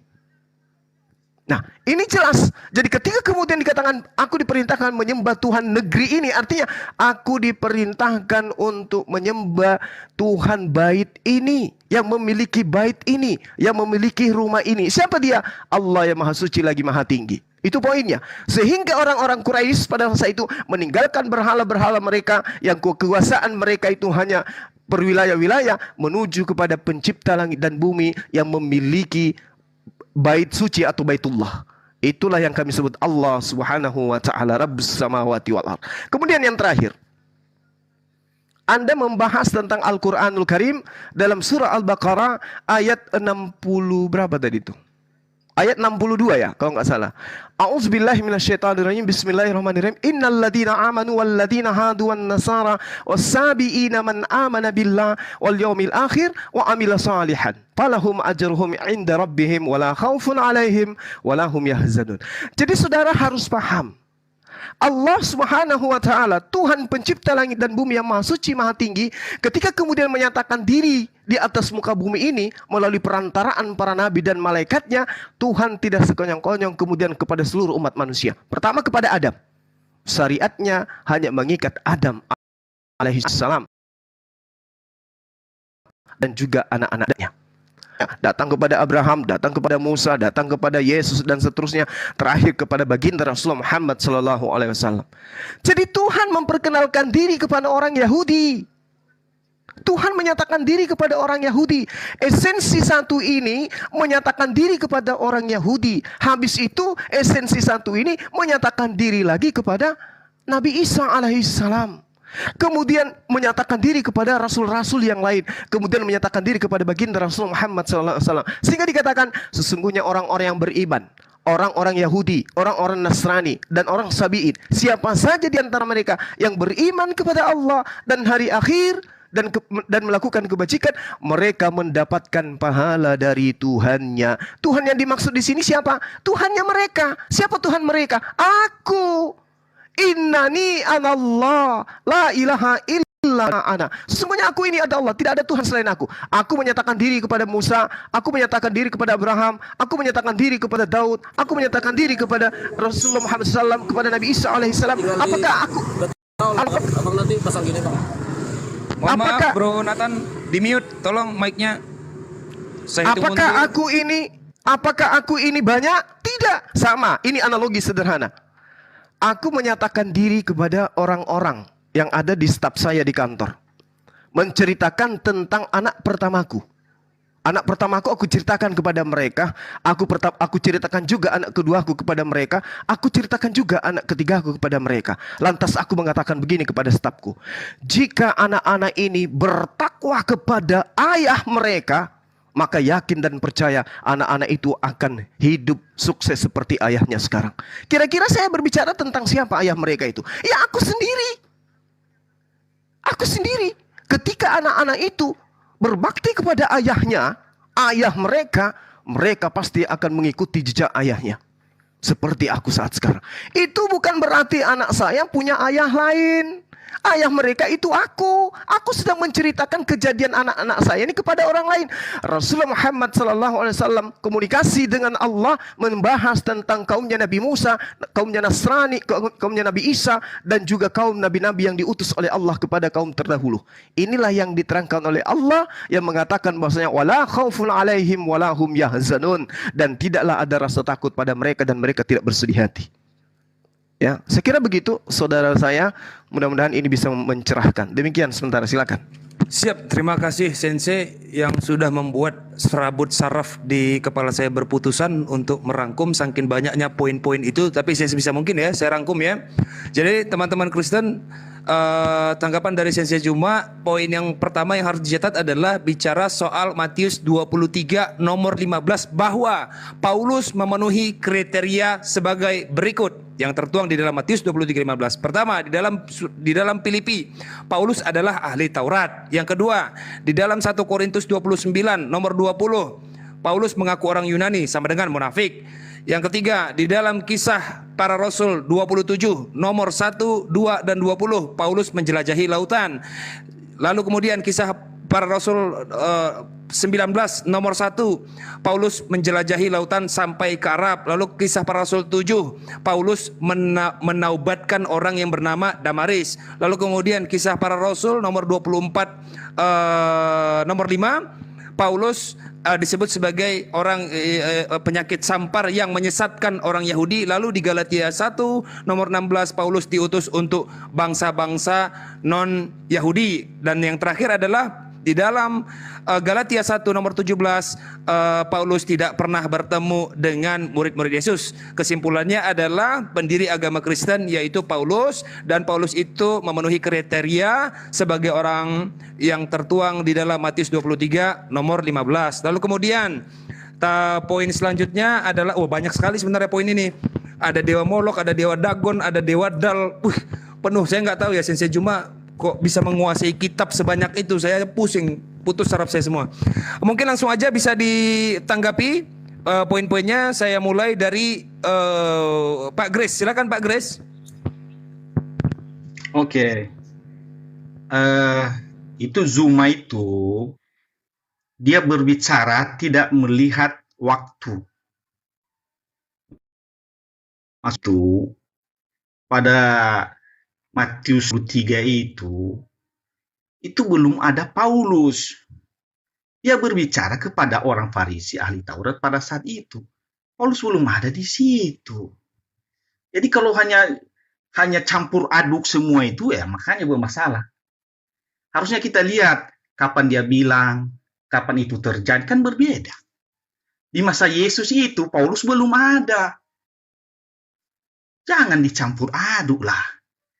Jadi kita jadinya tolong Pak Grace, lagi-lagi saya tegaskan dari tadi belum ada satu teman Kristen pun yang membawa dalil dari Alkitab. Saya tegaskan ya, kita di sini boleh membuat satu asumsi atau satu narasi yang memang masih ada muatan-muatan Alkitab, tetapi akan lebih baik lagi kalau dibawa dalilnya, ya supaya lebih matang narasinya. Silakan Pak Grace. Dalilnya kan 23, semua yang dibilang pada saat itu, Paulus tidak ada di situ. Dia harus mengerti, Paulus tidak ada di situ. Yang di situ adalah orang-orang Farisi yang lain. Tolong ini sekali lagi saya ingatkan sekali lagi. Makanya kalau saya menyampaikan poin diingat biar nanti tanggapannya nggak lari, nggak melenceng. Tadi Sensei Juma mengatakan bahwa Paulus memenuhi kriteria yang diisyaratkan di dalam Matius 23:15. Memang 23:15 Paulus tidak disebut di situ, tetapi ada kriteria yang diucapkan yang tertulis di dalam Matius 23:15. Siapakah orang-orang penyesat ini? Paulus memenuhi itu. Gitu loh, silakan ditanggapi.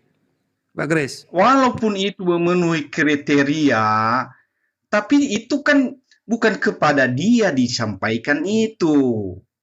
Artinya pada Farisi ahli Taurat melakukan itu. Terus ini Paulus baru bertobat itu setelah kisah para rasul. Dia bertobat tuh. Dia baru bertobat di situ. Jadi kalau dicampur dengan pengajaran Yesus itu belum masuk kepada kisah para rasul. Jadi kalau diaduk semua makanya orang jadi tersesat. Udahlah, silakan aja kalian utaati semua Alkitab itu menurut pikiran kalian. Seharusnya kalian berpikir dengan benar. Dari sini dulu awalnya, baru ke sini, baru ke sini, baru ke sini, baru mengerti. Kalau kalian caranya begitu, itu dicampur yang sudah berapa tahun dengan yang tahun segini, tahun sekarang, tahun yang akan datang, makanya kacau. Ya, bertobat kalian ya. Ya, sudah oke. Poinnya adalah bertobat kalianlah. Itu yang saya catat. Poin dari Pak Grace adalah bertobat kalianlah. Ya sudah, terima kasih Pak Grace. Sungguh tanggapan yang unpredictable. Ya, nggak apa-apa Pak lagi itu kalau terima kasih banyak Pak Grace. Jangan Pak Grace, sini aja Pak, nanti saya terangkan lagi. Siap. Iya, saya keluar dari sini karena itu sudah salah mengajar orang supaya sesat. Iya. Terima kasih Pak Grace. Silakan Pak Nathan atau Brosop. Siapa yang mau lebih dulu? Silakan. Sop dulu. Oh, silakan Brosop. Ditanggapi. Baik, saya menanggapi dari Bang Juma. Siap, silakan. Ini ya Pak, kepada Bang Juma. Tadi yang materi kita itu kan Allah siapa yang benar kan, Bang Juma.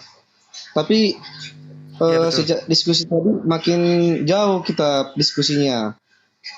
Tadi kami kan menjawab. Kalau saya pribadi kan dari Allah yang disembah Abraham ya itu Allah kami yang benar. Nah untuk Allah yang benar itu ya udah kami jawab tadi Pak Bang Juma.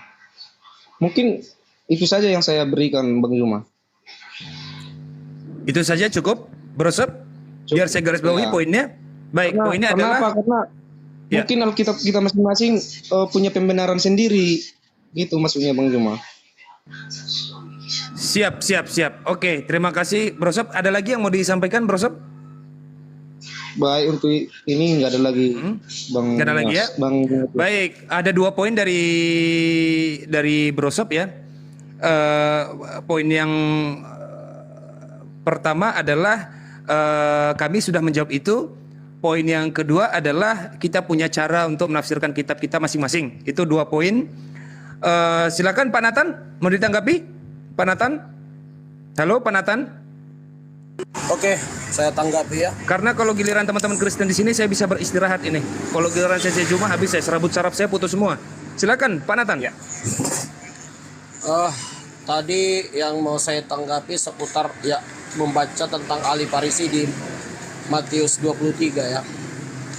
Itu Matius 23 itu Tuhan Yesus marah kepada ahli-ahli Taurat, di mana ahli-ahli Taurat mereka itu seakan-akan sudah merasa paling alim, janggut mereka dipanjangin, jubah mereka, cadar mereka, tapi hatinya busuk gitu, jahat. Dan Tuhan marah kepada ahli-ahli Taurat dan orang-orang Farisi. Ini secara universal ya. Ini Bang Juma juga baca Alkitab tujuannya hanya cari-cari kesalahan terus ya kan. Ya, jadi di sini kan ayat 13 dikatakan hai ahli-ahli Taurat dan orang-orang Farisi. Berarti banyak orang yang lagi ngumpul, bro. Bro Juma, orang lagi ngumpul, bro. Jadi ini banyak yang diserang, bukan 2 orang, bukan Saulus. Saulus belum tobat di sini, bro. Ini bukan nubuatan ya, bro. Oke. Tadi Anda menjelaskannya sangat detail, itu habis juga waktu benar. Urat saraf putus itu mendengar, menjelajahi daratan, menobatkan orang. Ya, itu pekerjaan imam-imam yang memang seperti ini. Kayak menobatkan orang, keluar sana, dakwah sini, ujung-ujungnya dibawa pusat, ujung-ujungnya duit, ujung-ujungnya hepeng gitu loh. Nah, cuan juga ujung-ujungnya. Itulah pekerjaan ahli-ahli Taurat, ahli-ahli dakwah. Nah, jadi ini sebenarnya batan atau menubuatkan tentang datangnya nanti Paulus seperti bukan ya. Ini tolong jangan diulang-ulang di Zoom lain ya. Atau di apa namanya? Itu oke, itu. Baik. Kemudian ada lagi yang mau disampaikan? Kemudian tadi apa lagi ya yang menarik yang untuk dibahas ya? Saya banyak banget. Silakan aja ditanggapi. Coba minta tolong narasumber yang ngingatin dong. Tolong coba. Apa lagi? Oke, mungkin udah cukup ya, Pak Nathan. Ada lagi mau ditanggapi? Atau nanti mau Oke, mungkin putaran tadi selanjutnya tentang ya. apa? Tentang Tuhannya negeri Mekah. Iya, silakan. Negeri Mekah. Tuhannya negeri Mekah. Itu negeri loh, bukan bicara bait Allah di sana. Bukan berbicara bait Allah. Bait Allah. Dan ada pun bangsa Israel ketika itu ada kiblat ke arah bait Allah, itu nggak sembarang semua bait Allah juga diarahkan ya, Bang Juma ya. Harus yang ada kerubin. Nanti Anda boleh cari di Google apa itu kerubin. Kerubin itu ada satu kotak. Itu bisa keluar suara dari dalam. Suara Tuhan langsung loh. Yang boleh masuk ke situ hanya orang-orang pilihan, hanya imam-imam yang suci. Kalau nggak mati terbakar. Itu benar-benar real bisa mengeluarkan suara kotak itu. Itu namanya kerubim.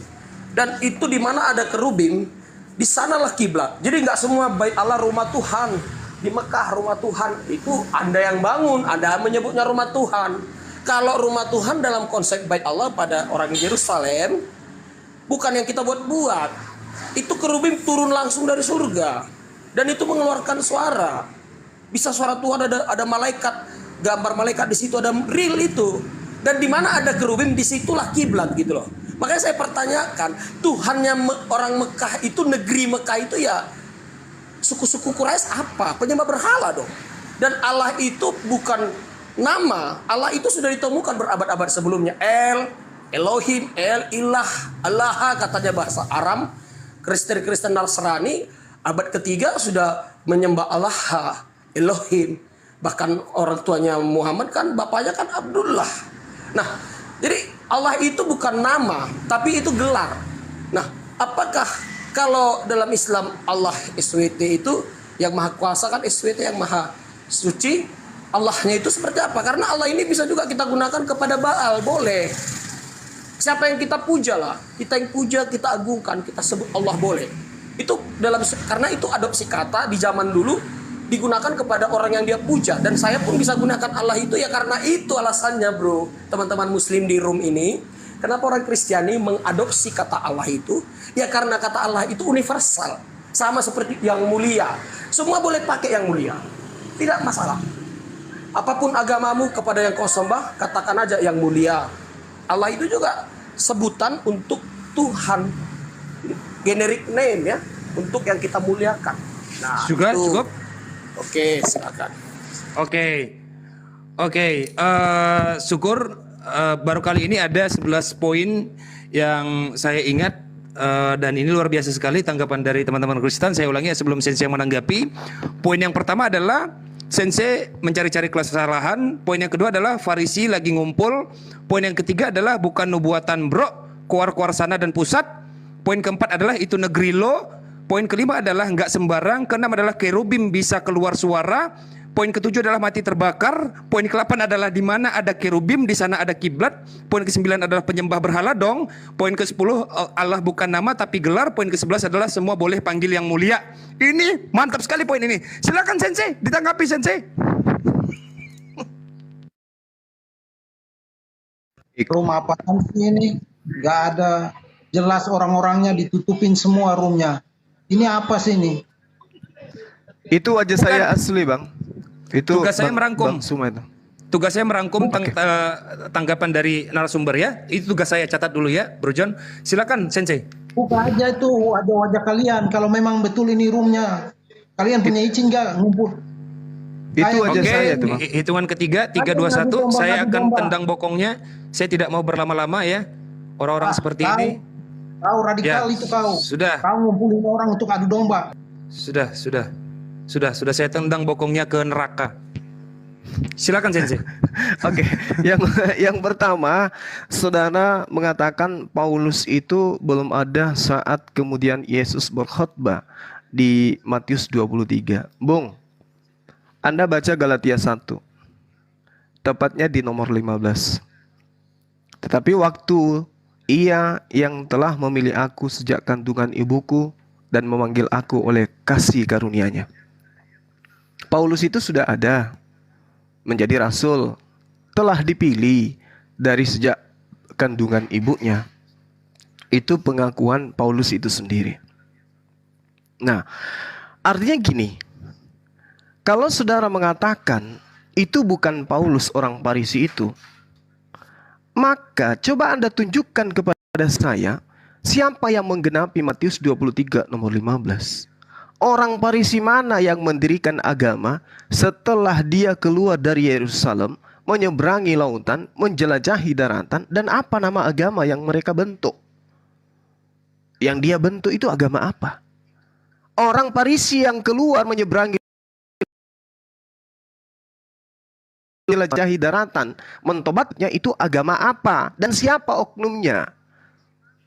Kalau saudara mengatakan Paulus itu bertaubat, memang dia harus bertaubat, mengaku bertaubat. Kenapa? Karena serigala itu datang nyamar seperti domba, maka dia harus ngaku bertaubat. Nah sekarang yang nyamar seperti domba ini siapa? Islam atau Kristen? Yang bukan Yahudi tapi ngaku-ngaku Yahudi, itu Kristen atau Islam? Kalau Kristen, kalau Islam, siapa tokohnya yang mengajarkan dirinya adalah pengikut Yesus, sehingga dia mengaku sebagai domba? Siapa tokoh dari Islam yang seperti itu? Yang keluar dari Yerusalem, kemudian mentobatkan orang, menjelajahi daratan, menyeberangi lautan, kemudian mendirikan agama Islam. Itu siapa tokohnya dari Yerusalem? Ada? Gak ada. Tapi kalau Kristen, siapa yang dari Yerusalem? Siapa yang dari orang Farisi? Siapa ahli Taurat yang menyeberangi lautan, menjelajahi daratan, mentobatkan Romawi Yunani, bahkan agama yang didirikan menjadi agama resmi pada abad ketiga oleh kekaisaran kerajaan Romawi? Itu siapa? Lalu mereka itu nyamar seperti menjadi apa? Menjadi domba kan? Menjadi pengikut Yesus kan? Nah, ini jelas nih. Saya ditanyai maka saya punya hak untuk menjawab. Itu poin pertama. Nggak ada Lalu hak, kemudian tapi poin itu kedua. diskusinya tadi materinya. Yang kedua, Anda tanggapi aja nanti. Yang kedua adalah sembahan yang benar. Materi aja. Tolong Bang. Bro Sob, diam dulu terlebih dahulu, atau nanti ada lagi penghuni neraka selanjutnya yang saya tendang. Tolong di-mute dulu harganya. Iya, saya Silakan, menanggapi sesuai dengan pernyataan teman kita Kristen di sini, Bung. Yang kedua adalah Tuhan yang benar itu yang mana? Tuhan yang benar itu yang persembahannya adalah darah hewan. Itu Tuhan yang benar. Tuhan yang tidak benar atau sembahan yang tidak benar atau dewa pagan itu persembahkan persembahan darah manusia. Nah, sekarang di mana? Dianut di mana itu? Di Islam atau Kristen? Lalu kemudian di dalam kitab Kejadian 17 jelas sekali dikatakan, aku akan mengadakan perjanjian antara aku dan engkau Abraham serta anakmu, keturunanmu secara turun-temurun. Apa perjanjian kekalku antara engkau Abraham, anak-anakmu dan keturunanmu secara turun-temurun? Perjanjianku adalah aku akan menjadi sembahanmu. Aku akan menjadi Tuhan anak-anakmu, Tuhan keturunanmu secara turun-temurun. Ini perjanjian Tuhan dengan Abraham. Anda nggak bisa batalkan. Jadi Anda mau mencari Tuhan yang benar itu siapa? Tuhan yang menyatakan dirinya kepada Abraham dan keturunannya secara turun-temurun. Itulah yang kami sembah. Tuhan yang Ahad, Tuhan yang Esa. Nah, sedangkan mana perjanjiannya bahwa dia akan menjadi manusia, dia akan menjadi tumbal kepada dewa-dewa? Mana? Nggak ada. Dan itu disifati oleh kitab kalian. Itu yang kedua. Jadi saya simpulkan yang kedua, Tuhan yang benar adalah Tuhan yang mengajarkan umatnya untuk mempersembahkan darah hewan kepada dirinya, bukan mempersembahkan darah manusia kepada dirinya. Catat itu. Yang ketiga, saudara mengatakan bahwasanya Matius 23 itu Yesus marah kepada ahli Taurat, Yesus marah kepada orang Farisi. Bung, kalau kita melihat di dalam Matius 23, saya bacakan ya di data-data satu perikop. Maka berkatalah Yesus kepada orang-orang dan murid-muridnya, bukan Kristen, murid-muridnya ya, yang hidup sama Yesus waktu itu. Ahli-ahli Taurat, orang-orang Farisi telah menduduki kursi Musa. Perhatikan.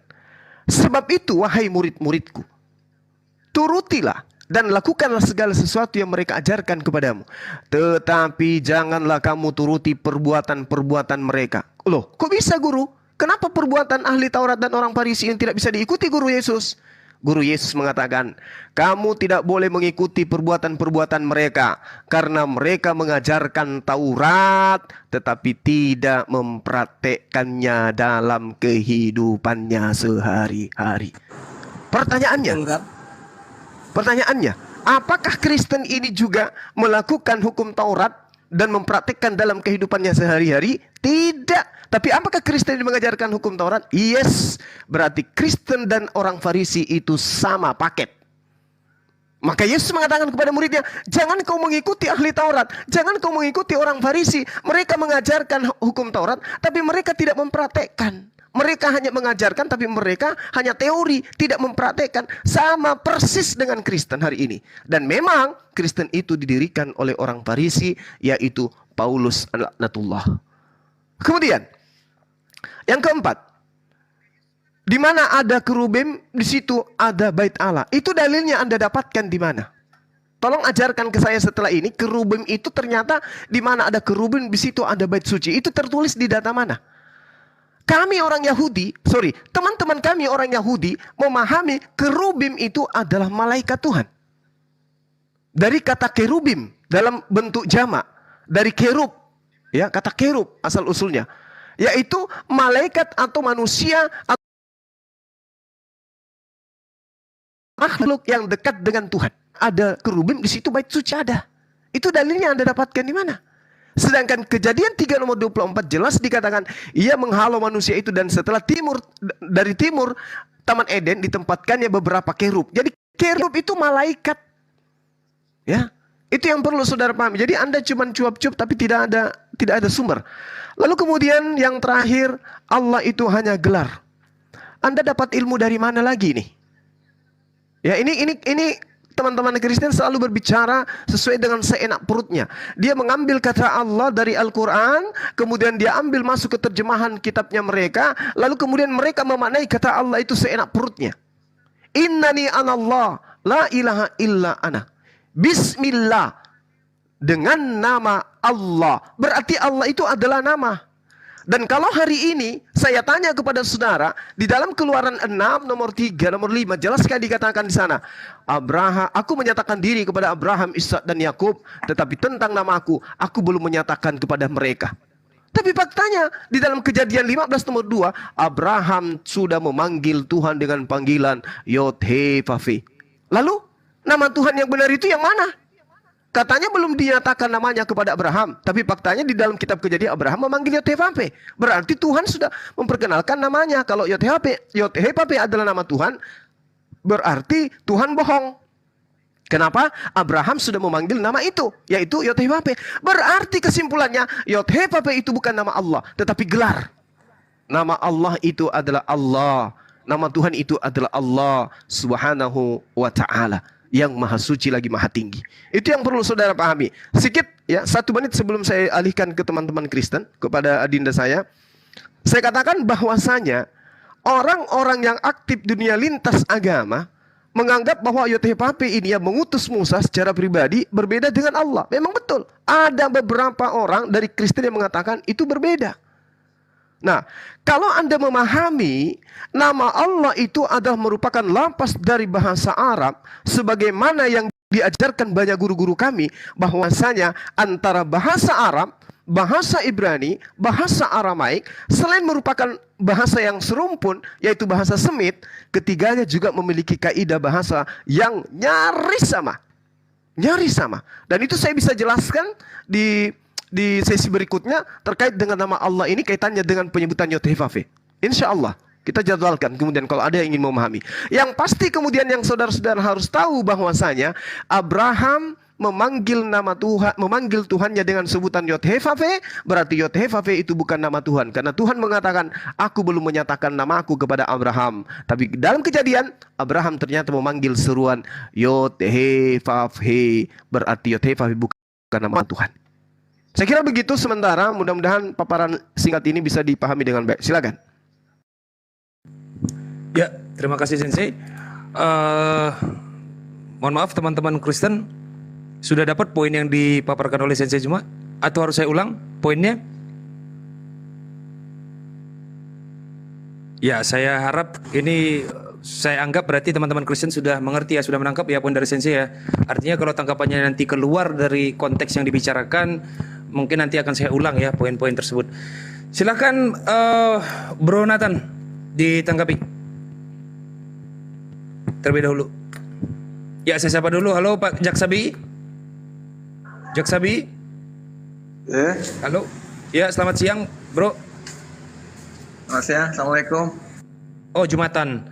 Oke, waalaikumsalam warahmatullahi wabarakatuh. Mohon maaf Jaksabi, ini satu slot kita sediakan untuk teman-teman Kristen ya, yang bersedia berdialog ya, karena memang kita kekurangan pasukan teman-teman Kristen yang mampu untuk memberikan counter argumen terhadap Sensei Juma. Oke, silakan Bro Nathan ditanggapi Bro. Oke.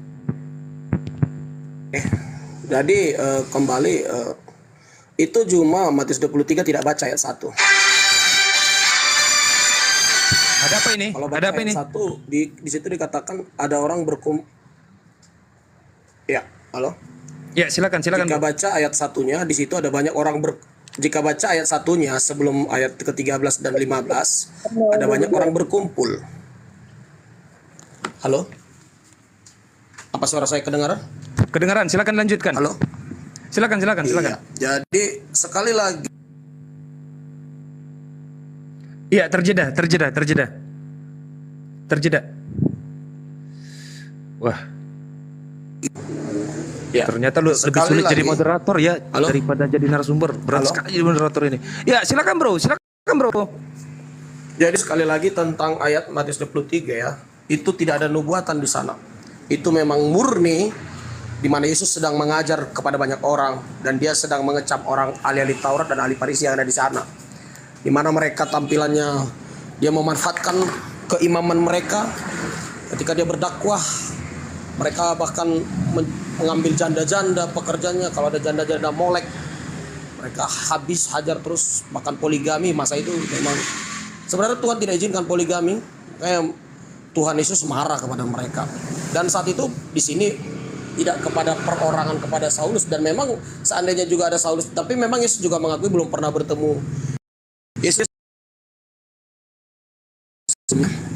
Ya, dan baru Saulus sebelumnya tidak pernah, dan memang salah satunya Saulus juga seperti itu, kerjanya nggak beres sama seperti Taurat. Mereka pemuka-pemuka agama yang berpakaian alim, yang janggutnya dipanjang-panjangin, jubahnya dipanjang-panjangin, dan itulah ulah mereka. Ya sekali lagi itu ya, bukan nubuatan, itu mengajar kepada orang yang berkumpul di situ. Ada murid-murid, ada ahli Farisi juga di sekitaran mereka itu yang pura-pura alim, itu ya. Terus tadi tentang Tuan Negeri Mekah tidak terjawab. Tentang kerubim itu saya tadi kerubim itu adalah gambar malaikat yang ada di dalam tabut perjanjian ya. Nah, tabut perjanjian itu bisa di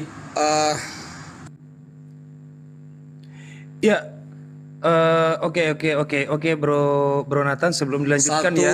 Raja-Raja 8 di 1 Raja-Raja 8 ayat 1, di mana pernah satu kali tabut Allah itu dipindahkan, dan ketika tabut Allah itu dibawa-bawa kemana-mana, orang Israel pada saat itu hanya menyembah ke arah tabut perjanjian itu.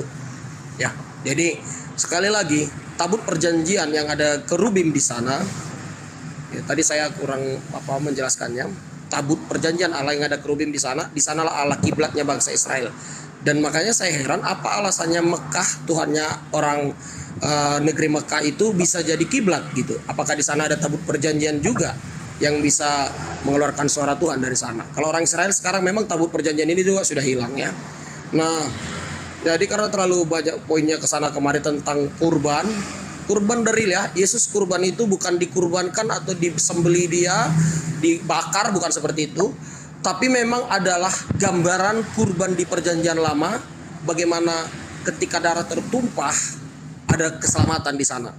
Dan tujuan darah tertumpah itu pada dari dulu sejak awal ketika Adam dan Hawa jatuh ke dalam dosa, Allah Bapa juga datang menampakkan diri, kemudian mengorbankan seekor domba untuk pakaian Adam dan Hawa di dalam Kejadian.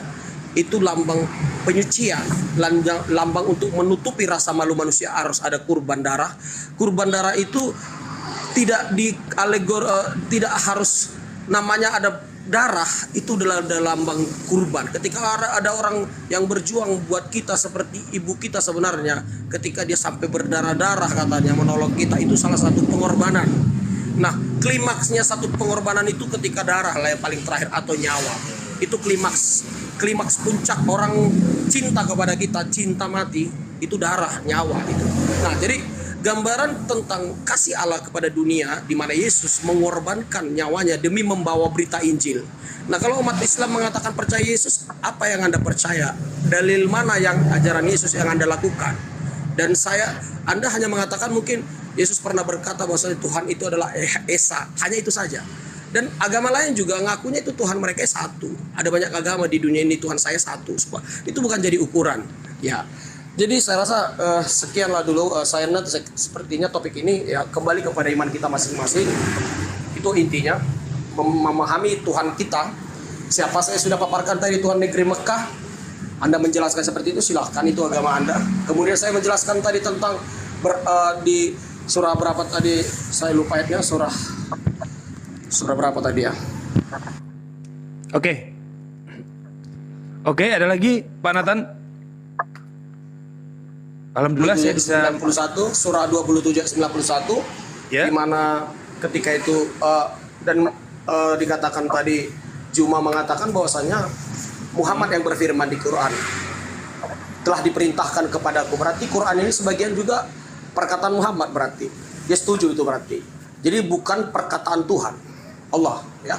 Jadi itu tadi saya nggak tahu dia mau klarifikasi apa enggak, bahwasanya ayat itu adalah perkataan Muhammad untuk beribadah kepada Tuhan yang Mekah, bukan perkataan Allah. Kemudian juga yang mengatakan surah 27 tadi yang mengatakan bahwasanya orang Sabi'in yang akan mendapat upah dari Allah mereka.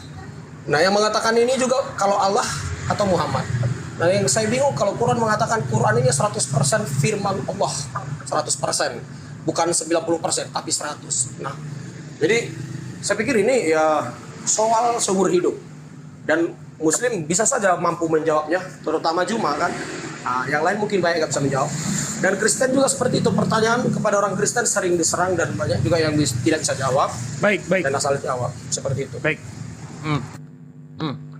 Mohon maaf ya, saya tuh menyimpulkan poin-poin yang dinarasikan oleh narasumber. Sebelum nanti ditanggapi oleh Sensei Juma, saya sapa dulu. Selamat siang, assalamualaikum. Waalaikumsalam, Tuan Guru. Dan selamat siang. Assalamualaikum warahmatullahi wabarakatuh. Masuk. Warahmatullahi wabarakatuh. Siap. Halo, bro, tanya aja ke Pak Haji. Mingguan atau Jumatan, bro? Halo, selamat siang. Oke ya, tanda-tanda yang mau ditendang lagi bokongnya. Oke, saya rangkum ya poinnya ya. Dari Bro Nathan ya. Ya, poin yang pertama adalah, mohon maaf ya, saya hanya merangkum poin-poin yang disampaikan oleh narasumber. Poin pertama adalah janda-janda. Yang kedua adalah janggut dan jubah. Yang ketiga adalah 1 Raja-Raja pasal 8 1 tabut Allah, dan ada kerubim, di situ ada Allah. Jawaban dari Bro Nathan adalah mohon maaf saya belum menjelaskan lebih lanjut tadi dan saya revisi. Poin yang keempat adalah Yesus bukan korban sesembelihan atau bakaran, tetapi Yesus mengorbankan dirinya atau dalam tanda kurung pengorbanan. Poin kelima adalah klimaks cinta. Poin keenam adalah keimanan kembali ke masing-masing. Poin ketujuh adalah Quran ini sebagian perkataan Muhammad. Poin ke-8 adalah saya nggak tahu dia mau klarifikasi atau enggak. Poin ke-9 adalah saya bingung Quran ini 100% dan soal seumur hidup. Silahkan Sensei Juma barangkali, atau saya monitor dulu kepada Unirifa di layar atau tidak. Halo? Ya, langsung saja kepada Sensei Juma. Silakan Sensei. Oke, baik. Saya ambil dari belakang ya. Jadi Al-Quran itu kemudian diterangkan di dalam surah Al-Baqarah. Bismillahirrahmanirrahim. Kul man kana aduwwan li Jibril fa innahu nazzalu ala qalbika bi iznillah. Jadi Rasulullah Muhammad sallallahu alaihi wasallam itu membacakan ayat suci Al-Quran, di mana ayat suci Al-Quran itu 100% berasal dari Allah yang disampaikan melalui perantaraan Roh Kudus. Qul nazzalahu ruhul kudus min rabbika bil haqq. Katakanlah wahai Muhammad, Roh Kudus yang menurunkan Al-Quran dari Tuhanmu dengan kebenaran.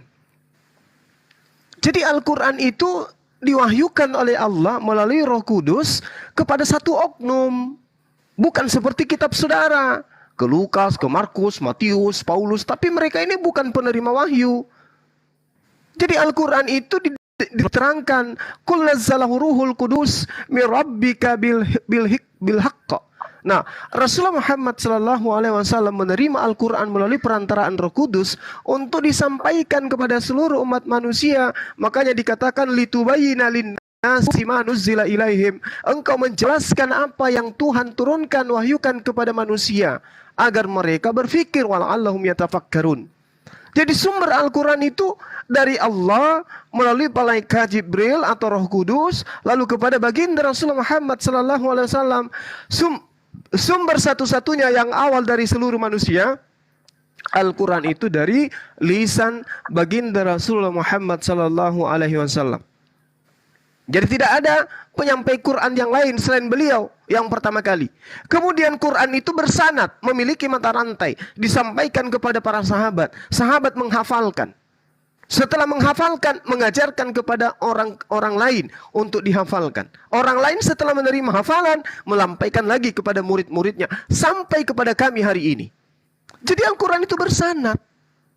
Sedangkan kitab saudara entah dari mana datangnya. Contoh Lukas. Di mana dia mendapatkan data? Nggak tahu. Markus, dapat data dari mana dia setebal itu? Nggak tahu. Paulus, 14 kitab. Itu ilmu dari mana didapatkan Paulus itu? Nggak tahu. Tetapi Paulus mengakui dalam 2 Korintus 11 nomor 17, aku berkata bukan atas firman Tuhan, tetapi sebagai orang bodoh yang ingin bermegah. Nah, kemudian saudara tidak menyikapi apa yang saya terangkan lebih awal. Hanya membahas janda, membahas poligami. Bung, kalau poligami itu selalu menjadi konsentrasi Anda dan dianggap bahwa poligami itu adalah perbuatan laknat, maka Anda mulai sekarang Anda harus meninggalkan Yesus. Kenapa? Yesus itu adalah keturunan yang dihasilkan dari hasil poligami. Poligaminya nggak main-main. Dia mengambil istri orang yang sah, kemudian menggaulinya dalam keadaan istri yang sah. Diambil sebagai bini oleh Daud di dalam kitab saudara. Wanita itu bernama Berseba. Berseba ini adalah ibu dari keturunan, ibu yang kemudian menurunkan Yesus. Jadi Yesus itu berasal dari istri hasil poligaminya Daud. Kalau Daud tidak poligami, bagaimana dengan Yesus? Di mana dia mau lahir? Kalau ibunya nggak ada. Ayo.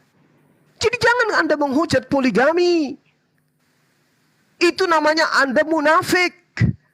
Apalagi Anda seorang pria, pasti ada keinginan untuk kemudian mencicipi wanita lain selain bini Anda. Itu munafik kalau Anda menafikan itu. Ada itu. Di Islam diatur, dihalalkan dengan cara poligami. Dan satu-satunya agama yang mengajarkan cukup satu istri cuman Islam. Jadi poligami itu bukan hal baru, bukan barang baru. Poligami itu sudah dipraktikkan dari sejak zaman dahulu. Andai saja Adam diciptakan di sekelilingnya 3 wanita, 3-tiganya dinikahi supaya keturunannya lebih banyak. Tapi Tuhan menciptakan cuma 1 wanita, maka dia tidak poligami. Kalau sekarang wanita banyak, perintahnya silakan kalau Anda sanggup, kalau Anda adil. Nah, sedangkan Anda mempoligamikan Tuhan. Mempoligamikan wanita nggak boleh, kata Anda. Bagaimana dengan Tuhan yang dipoligami? Dengan mengatakan Tuhan itu ada dalam bentukan ini, ada dalam bentukan itu, dan seterusnya. Poligami wanita aja nggak boleh ternyata. Apalagi poligami Tuhan. Ini yang Anda tidak sadari. Daud itu mengambil istrinya orang bernama Bersheba. Dari keturunan Bersheba lahir Tuhan Anda. Andai saja Daud tidak berpoligami dengan cara seperti itu, Anda tidak Tuhan.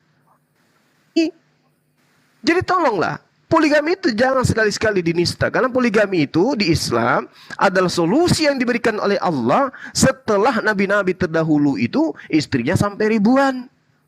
Kakek daripada Yesus itu jelas sekali istrinya sampai 600.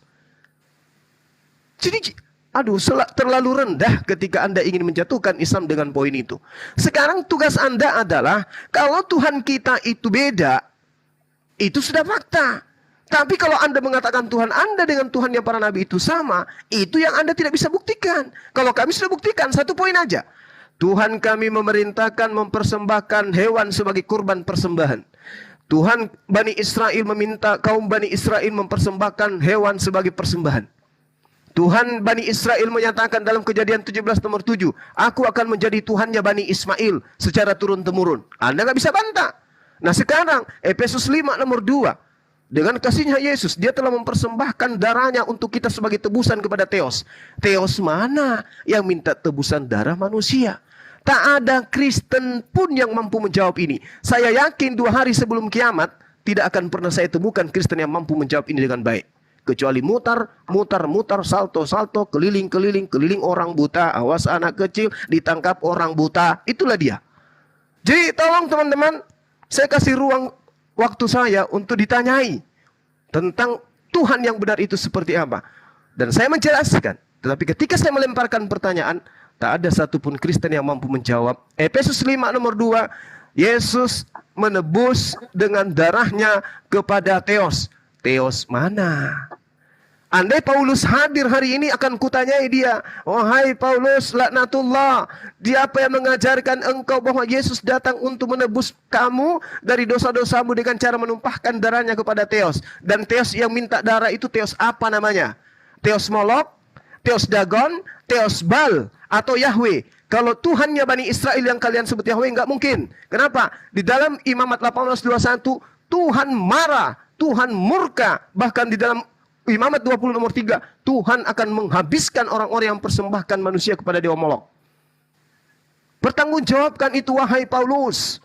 Theos mana yang minta persembahan darah manusia sehingga engkau menjerat dengan tipu daya semua orang Kristen yang ada sekarang? Jawab Paulus. Paulus hanya bisa geleng-geleng kepala kurasa pada saat dia ditanya seperti itu. Silakan teman saya, tolong dihargai pertanyaan saya dari tadi di sesi awal. Theos mana yang minta pertumpahan darah manusia sebagai penebus dosa? Silakan.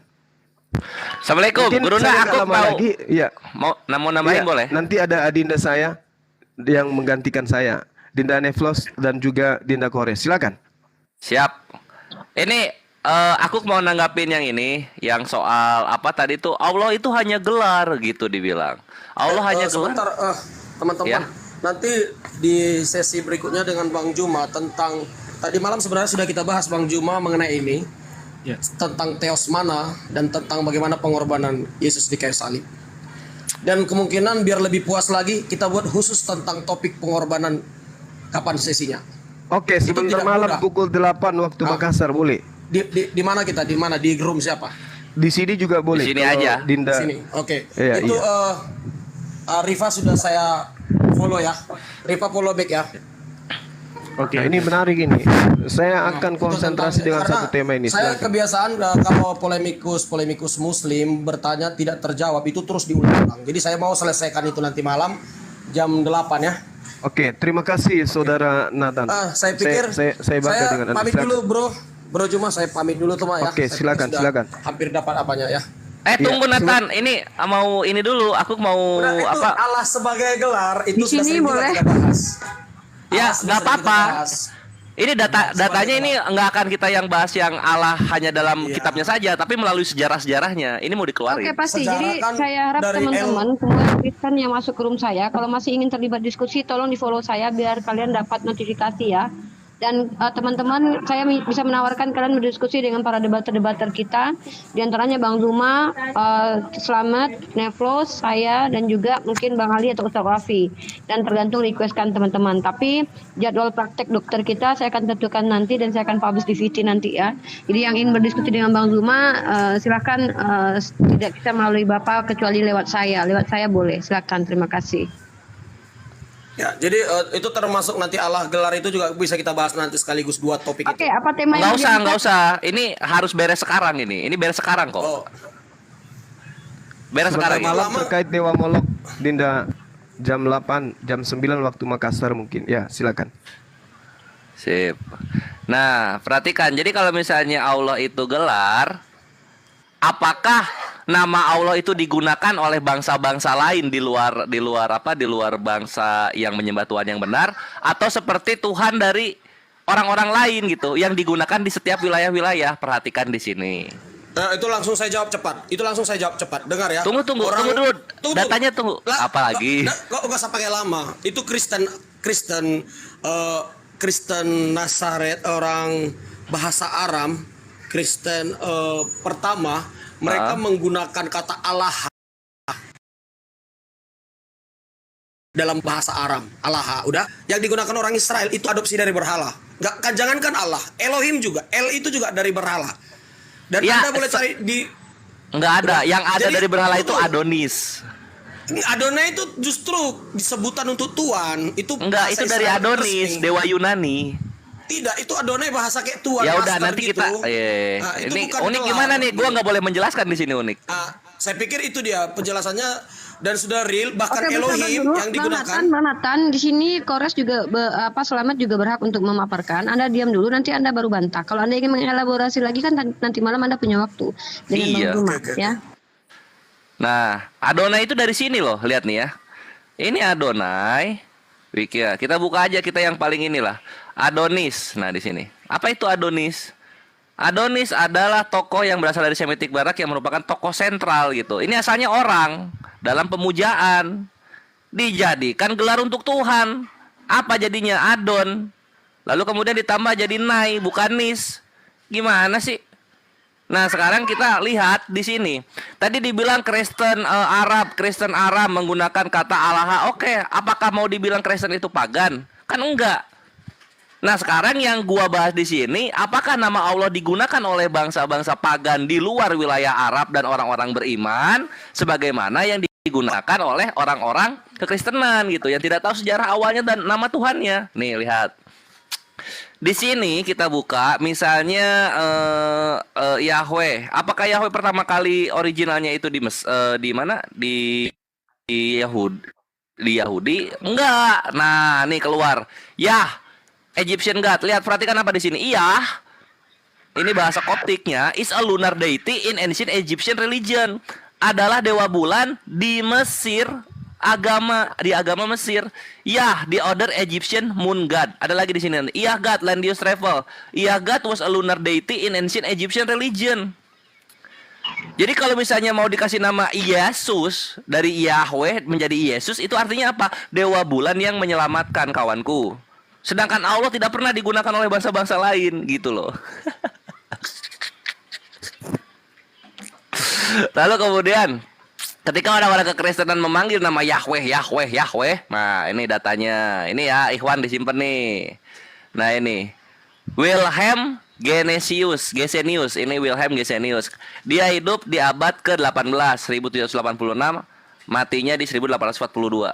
Nih, apa yang dibilang? Heinrich Friedrich Wilhelm Gesenius adalah seorang orientalis. Nah, ini orientalis itu nama lain dari Polemicus.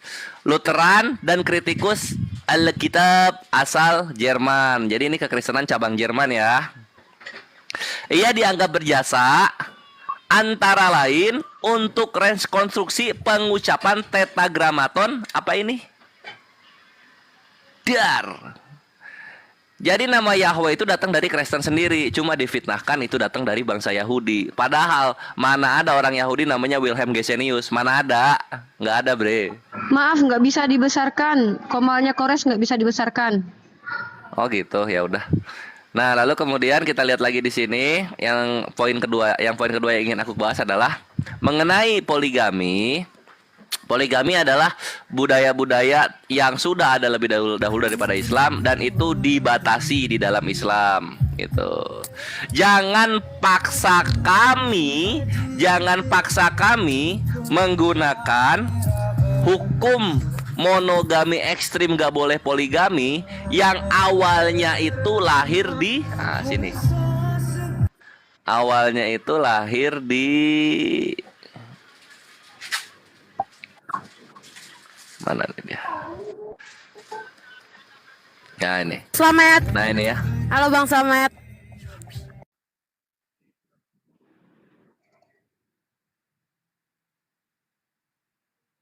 Dibisuin, di mute itu, Malim. Di mute, termute. Termute itu. Termute itu. Bang Kores. Bang Kores, Om Kores masih di mute.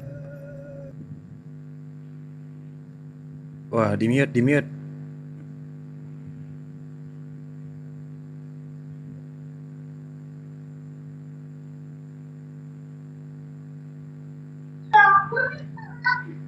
Bang Kores, halo Bang Kores.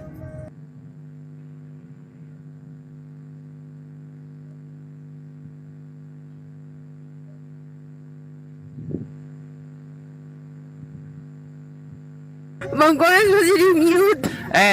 Oh maaf, ke mute ya, maaf. Ini nih. Jadi gini, jangan paksa kami untuk menerapkan hukum monogami ekstrim yang datang dari Romawi dan Yunani. Yesusnya kalian itu dan Paulusnya kalian itu dan tafsiran kalian itu asalnya originalnya hanya meneruskan pagan Romawi dan Yunani mengenai monogami, bukan dari nabi-nabi terdahulu dan bukan dari Tuhan sendiri gitu. Jadi kalau kalian mau nerusin ibadah pagan mengenai monogami ya silahkan gitu. Jangan paksakan kami dan jangan dipasarkan juga pada kami. Thank you. Nathan gak kuat soal Yahweh unik. Nggak ada orangnya, udah nggak ada. Buset dah.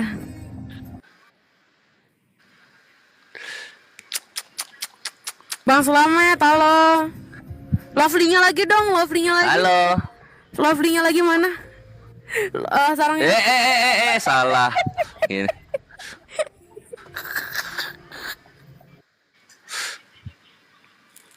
Mohon maaf ya, tidak ada fitur untuk membesarkan koma lagi. Aku nggak tahu kenapa. Dinda, saya izin sejenak. Saya kebetulan ada tamu, ada keluarga dari Medan ini mau diajak ke Maros. Boleh ya? Kau udah selesai kan? Teman-teman Kristen kita udah ya? Iya Gurunda, aku izin sounding dulu kalau gitu. Iya, silakan. Yes. Yo ikhwani fisabilillah, ini harusnya kemarin malam cuma kodarullah ada komalnya Wan Abi macet. Jadi sekarang aku umumkan telah rilis tanggal resmi halal bihalal agung di Makassar, yaitu 30 Juni dan keberangkatan itu ada yang satu diakomodir tanggal 27 untuk yang naik kapal. Pendaftarannya bisa melalui Akuk. Silakan cek nomornya HP-nya Kores di Triun Slayer Comment Center YouTube. Itu untuk pendaftaran berangkat ke sana yang naik kapal gitu. Untuk yang naik pesawat juga silahkan konfirmasi supaya kita arrange penjemputannya di bandara Makassar tuh apa ya? Hasanuddin di bandara. Iya di bandara Hasanuddin penjemputannya gitu. Dan yang yes, nah itu di bandara Sultan Hasanuddin. Jadi kita arrange tuh penjemputannya dari MMCI. Yayasan Binaan Gurunda Zuma akan menyediakan akomodasi dan penjemputan. Akuk ngehandle bagian Safar, Jabar, Jatim, Jateng, untuk ke Surabaya supaya satu tempat, satu titik kita kumpul dan berangkat bareng-bareng naik kapal gitu ke sana. Untuk yang naik pesawat dipersilahkan, tapi didata juga supaya nanti penjemputannya memudahkan ikhwani fisabilillah yang ingin hadir dan nggak banyak nunggu di bandara. Lalu yang terakhir,